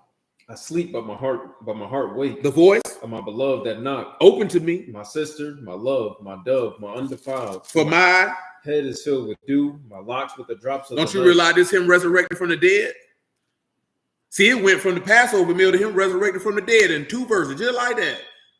Look what he say in verse 3. I put off my coat. How shall I put it on? So if you done put off your flesh, how you putting that back on, man? If you've mortified the lust and affections of the flesh, what you doing putting that back on for? He said, I what? Wash my feet. How should I what? Defile so you done got baptized, and because you got baptized, should we continue in sin? God forbid. Come on, man. Now you done went to a new heart and a new spirit in baptism. Just that quick in 3 verses, you done turned 3 different things. And you just thought there was a story about a man and his woman. Come on, man. My beloved putting his hand by the hole and my bowels removed for him. He said he put his hands in the hole. Ain't that what Thomas just did? And he said his bowels was moved for. Then Yahweh, he say, blessed are you, Thomas, for your eyes have seen. I'm going to leave it right there, man. I go all night. I don't want to do that.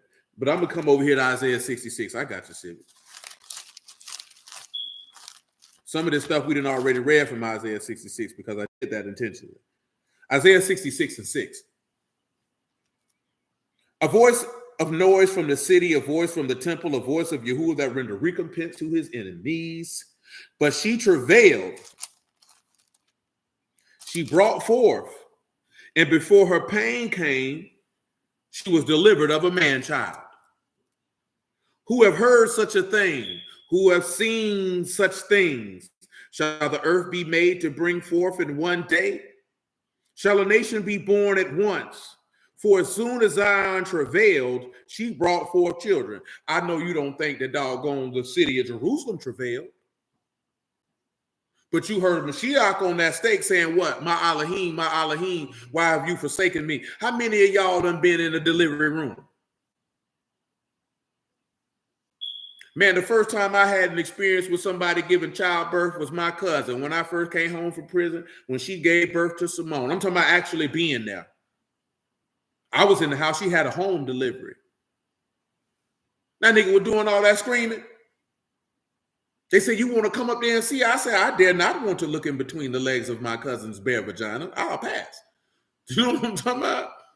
Straight up and down. I'll pass on that one, brother. You know, we close. I don't want to be that close. You know what I'm talking about? But boy, that screaming was mortifying. I ain't gonna lie to you. You know what I'm talking about? Then when Muffin was having Leah, she had her at the birthing center in the pool. They gonna ask me the same question. Do you want to come in there? Come in there for what? I didn't make these babies. Why I want to be this up close and personal with this particular matter. You know what I'm talking about? all that screaming, I say, good Lord. I ain't gonna tell you no lie. When, you know what I'm saying? Because D didn't get the opportunity, had no bad, no birth. But boy, that screaming was something else, boy. That pain that nigga was in, man.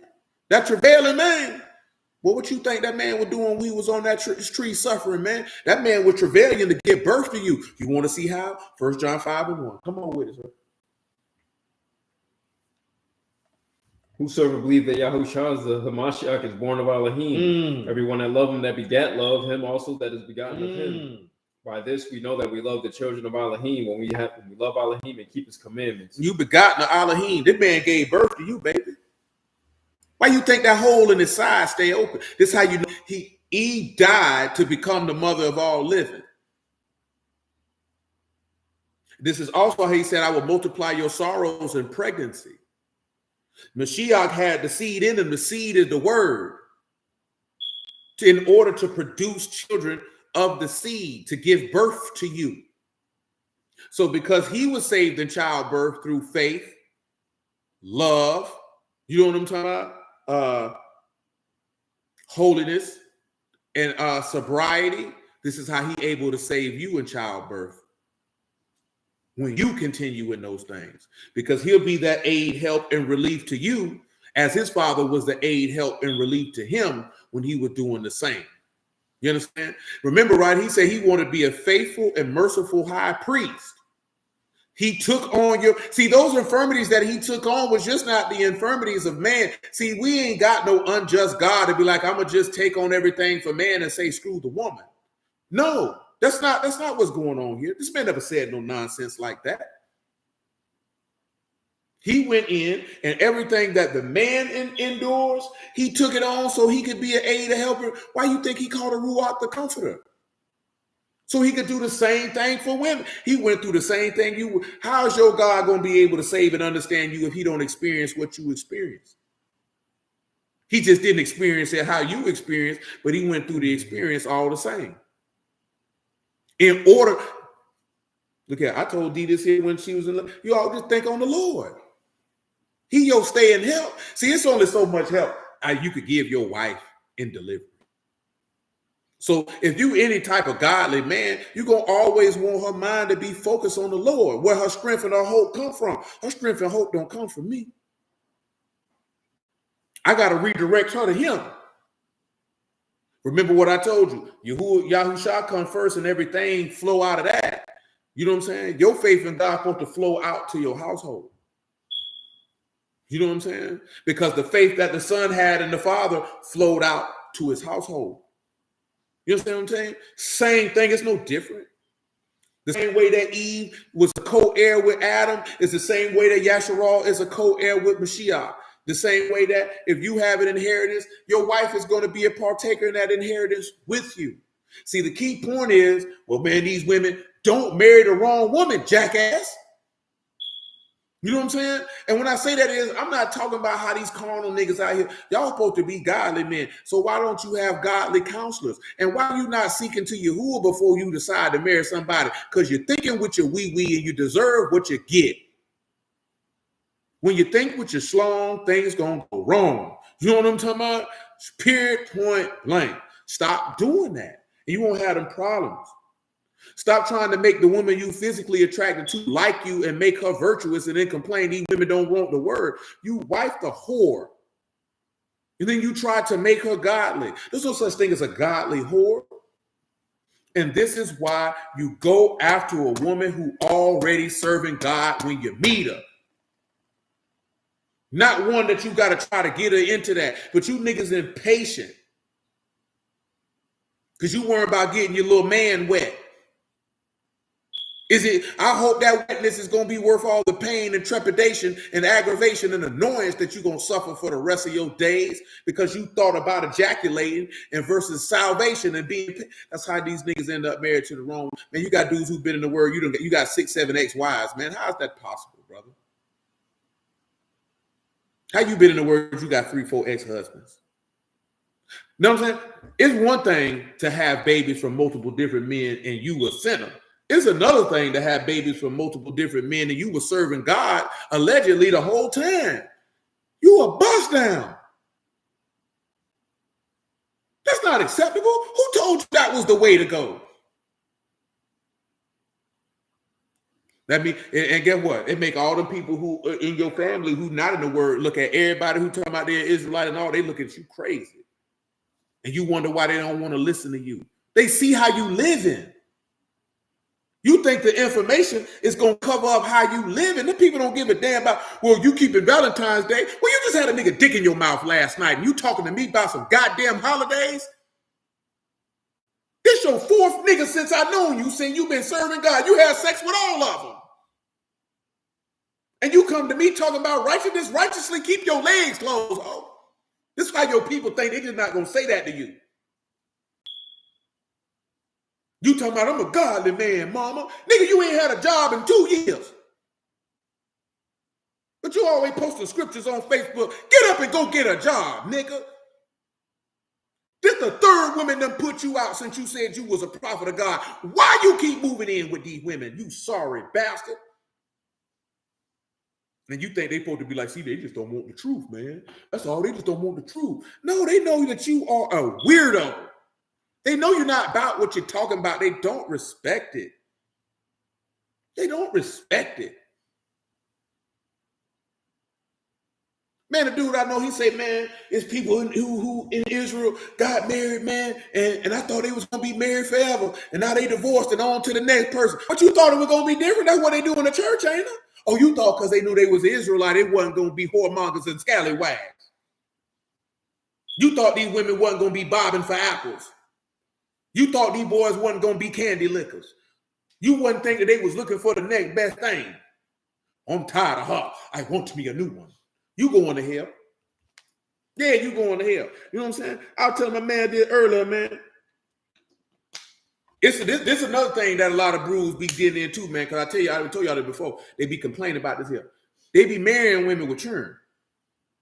And then they don't weigh out that they can't handle that until after they done married the woman. Now you don't want to fool with her no more. And then you talking about, I done told you before, you get these women, man, they had these kids. Well, nigga, if you ain't want no woman with no children, what you married one for? And see, this is the thing, right? They don't be marrying women with small children. They be marrying women with teenagers. You know what I'm saying? Middle school. I ain't marrying no woman who got no doggone teenage children. Man, them niggas don't give a damn about what you talking about. They don't give a damn about what you talking about. Man, you got to, if you gonna marry a woman with some children, man, they got to be small, man, where you really got some influence on them. Because once they get about 7, 8, once they between 8 and about 5, man, all the way to 17, man, ain't nothing you could do with them children. You know what I'm saying? Ain't nothing you could do with them children. Man, them children don't give a damn about what you talking about at all. You know what I'm saying? And then you're going to be crossed up because you're going to want your woman to step down on them kids. And she really ain't going to step down on them kids like that. Most women not going to do that.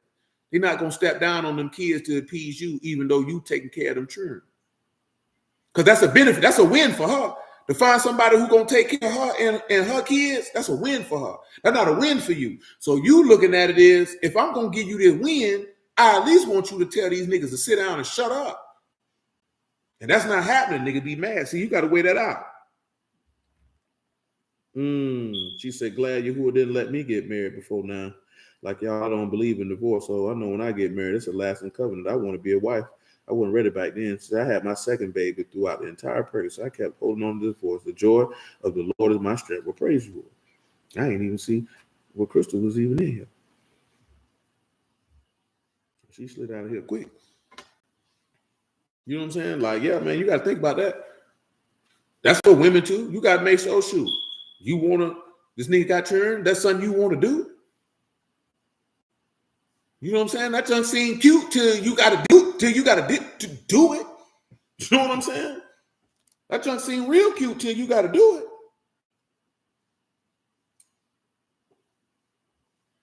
We don't be thinking about that stuff, man. You got to think about that stuff. You know what I'm saying? You got to make sure that's what you want to do, and that's where you want to be. You got to sit back and, like we were talking about how we ended on last week, man. You got to be an adult. That's an adult decision. You can't put more time and thought into the next car you're going to buy and the appliances you're going to buy and the next trip you're going to take and not who you're going to be living your life with. You know what I'm saying? You can't be like this here. You know, I just want love. Yeah, you're going to find out real quick. That junk, that's going to go out the window. You know what I'm talking about? Real quick. And when I say just won't love, meaning like if you don't really genuinely love this person, because this is what a dude got mad at me. I said, man, I don't know how to love my wife emotionally. I don't know how to do that. I wasn't raised that way. This nigga say, what? How do you love your wife and not be in love with her? By your actions, sir. By your actions. I don't know how to be in love. What does that even mean? Nobody has ever thoroughly explained to me, what does that mean? Why do you say things and you don't even know what they mean? How do you say you doing something and you can't even properly and thoroughly explain it for another person to understand what you're doing? Because if you can't thoroughly explain what you're doing, why would I want to participate in it? And why do you feel like you have to, how do you love someone with emotions? And I asked the brother this and he didn't answer this question. I say, are you confusing affection with loving emotionally? Because affection is not an emotional love. That's an action. Affection is something that you show. That's not emotional. Do you know there's people who can show affection and don't give a damn about you? Because Judas definitely greeted the Lord with a kiss and he didn't give a damn. But greeting your brother with a brotherly kiss is a sign of affection. It's a sign of care and love for an individual. And he didn't care nothing about this man. Let's see what the definition of affection is. Because that nigga definitely did. I seen you seen it too, so that nigga definitely didn't answer my question. It be seeming like dudes just really be a gentle feeling of fondness or liking. So when you show affection, you know what I'm talking about? You're showing your care for this person, which is an aspect of what Yahuwah does. He shows his care for you. Didn't he say, cast your cares upon him? Because he cares for you. And he shows his care for you. You know what I'm saying? So showing affection to your woman is to show that you care for her. Her showing affection to you is to show that she cares. That's not emotional. You know what I'm talking about? You know how you can show somebody, you sick, I bring you some soup. I care for you. I cared enough to make you some soup and hope that it would make you feel better physically. It's not emotional. You can't love someone emotionally because emotions change. That's why it's impossible.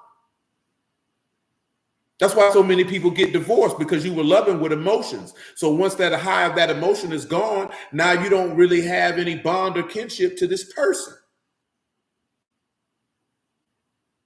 And then on top of that, y'all give stuff to people who don't deserve it, who haven't shown that they are worthy of the benefits that you're extending. You're just extending the benefit because you feel like you have to do it.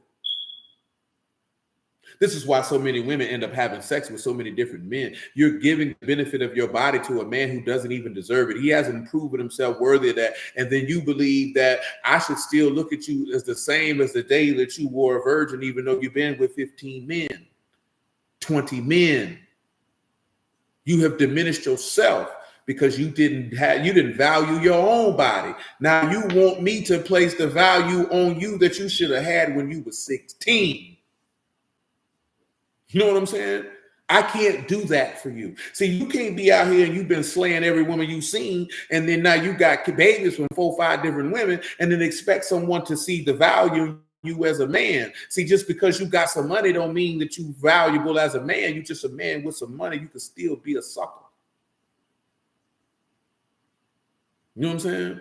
Yeah, you're a valuable utility when it comes to finances, but you have no value anywhere else because you don't value yourself. So you allow people to take advantage of you because you have finances.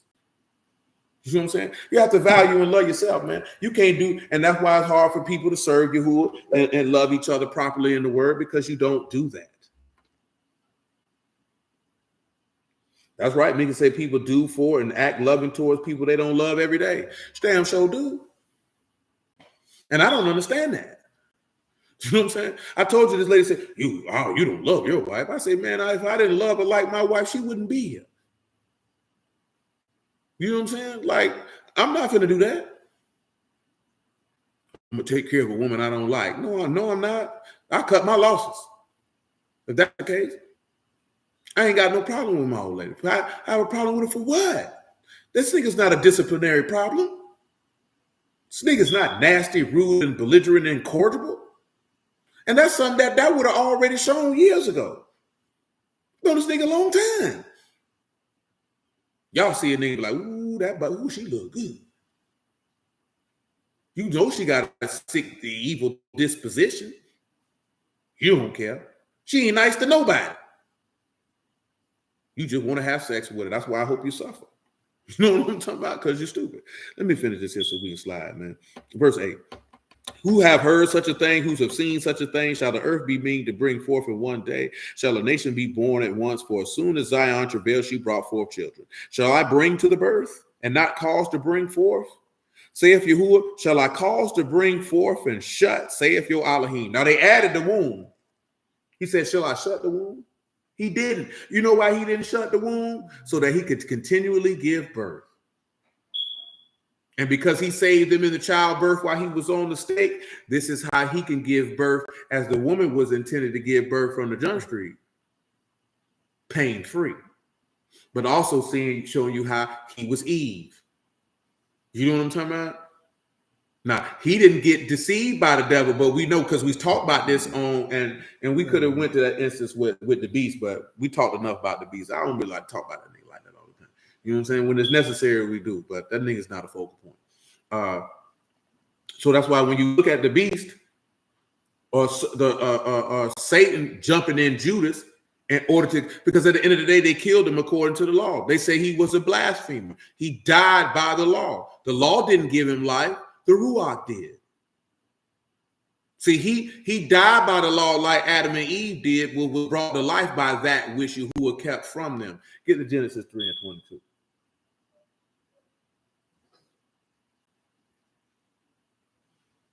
You can read 3:20.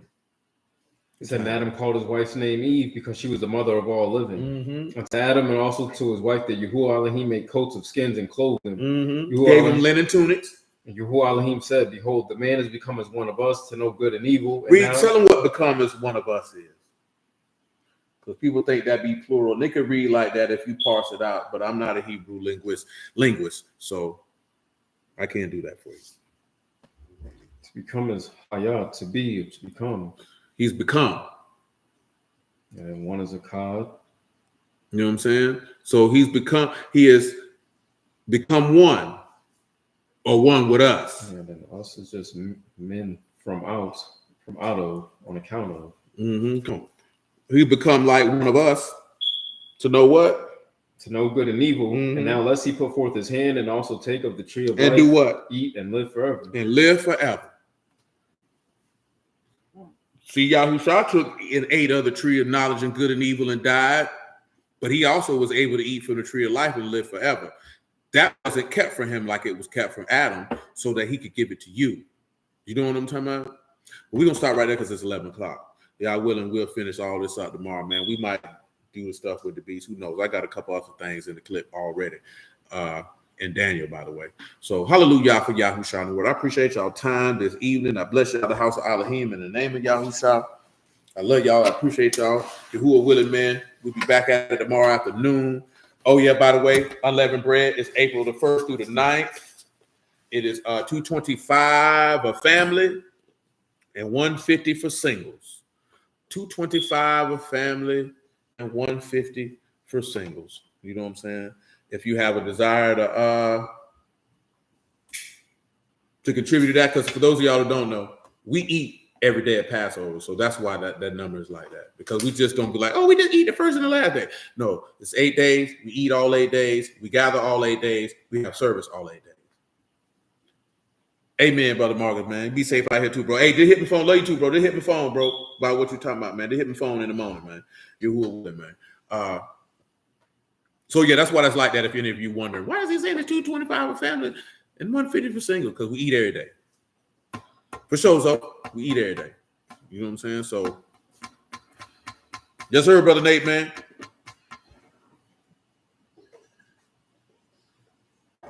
So, yeah, just remember that. I'll reiterate it again.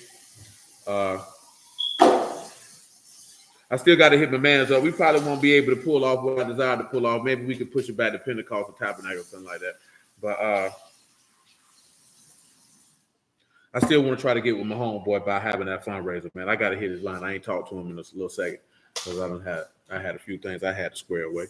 But Y'all will. I'm gonna try to hit his phone tomorrow or Sunday, man, and rap with him.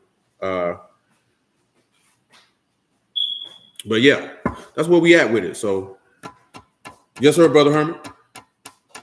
So y'all with it, man. That's what we gonna do, man. Y'all willing, we be back tomorrow again. I bless y'all in the house of Alahym in the name of Yahushua, man. I love y'all. Stay strong, stay rooted. You know what I'm talking about? And y'all willing till tomorrow afternoon. Clubhouse, if y'all ain't got nothing for me, I'm gone. Misha, what's going on? How far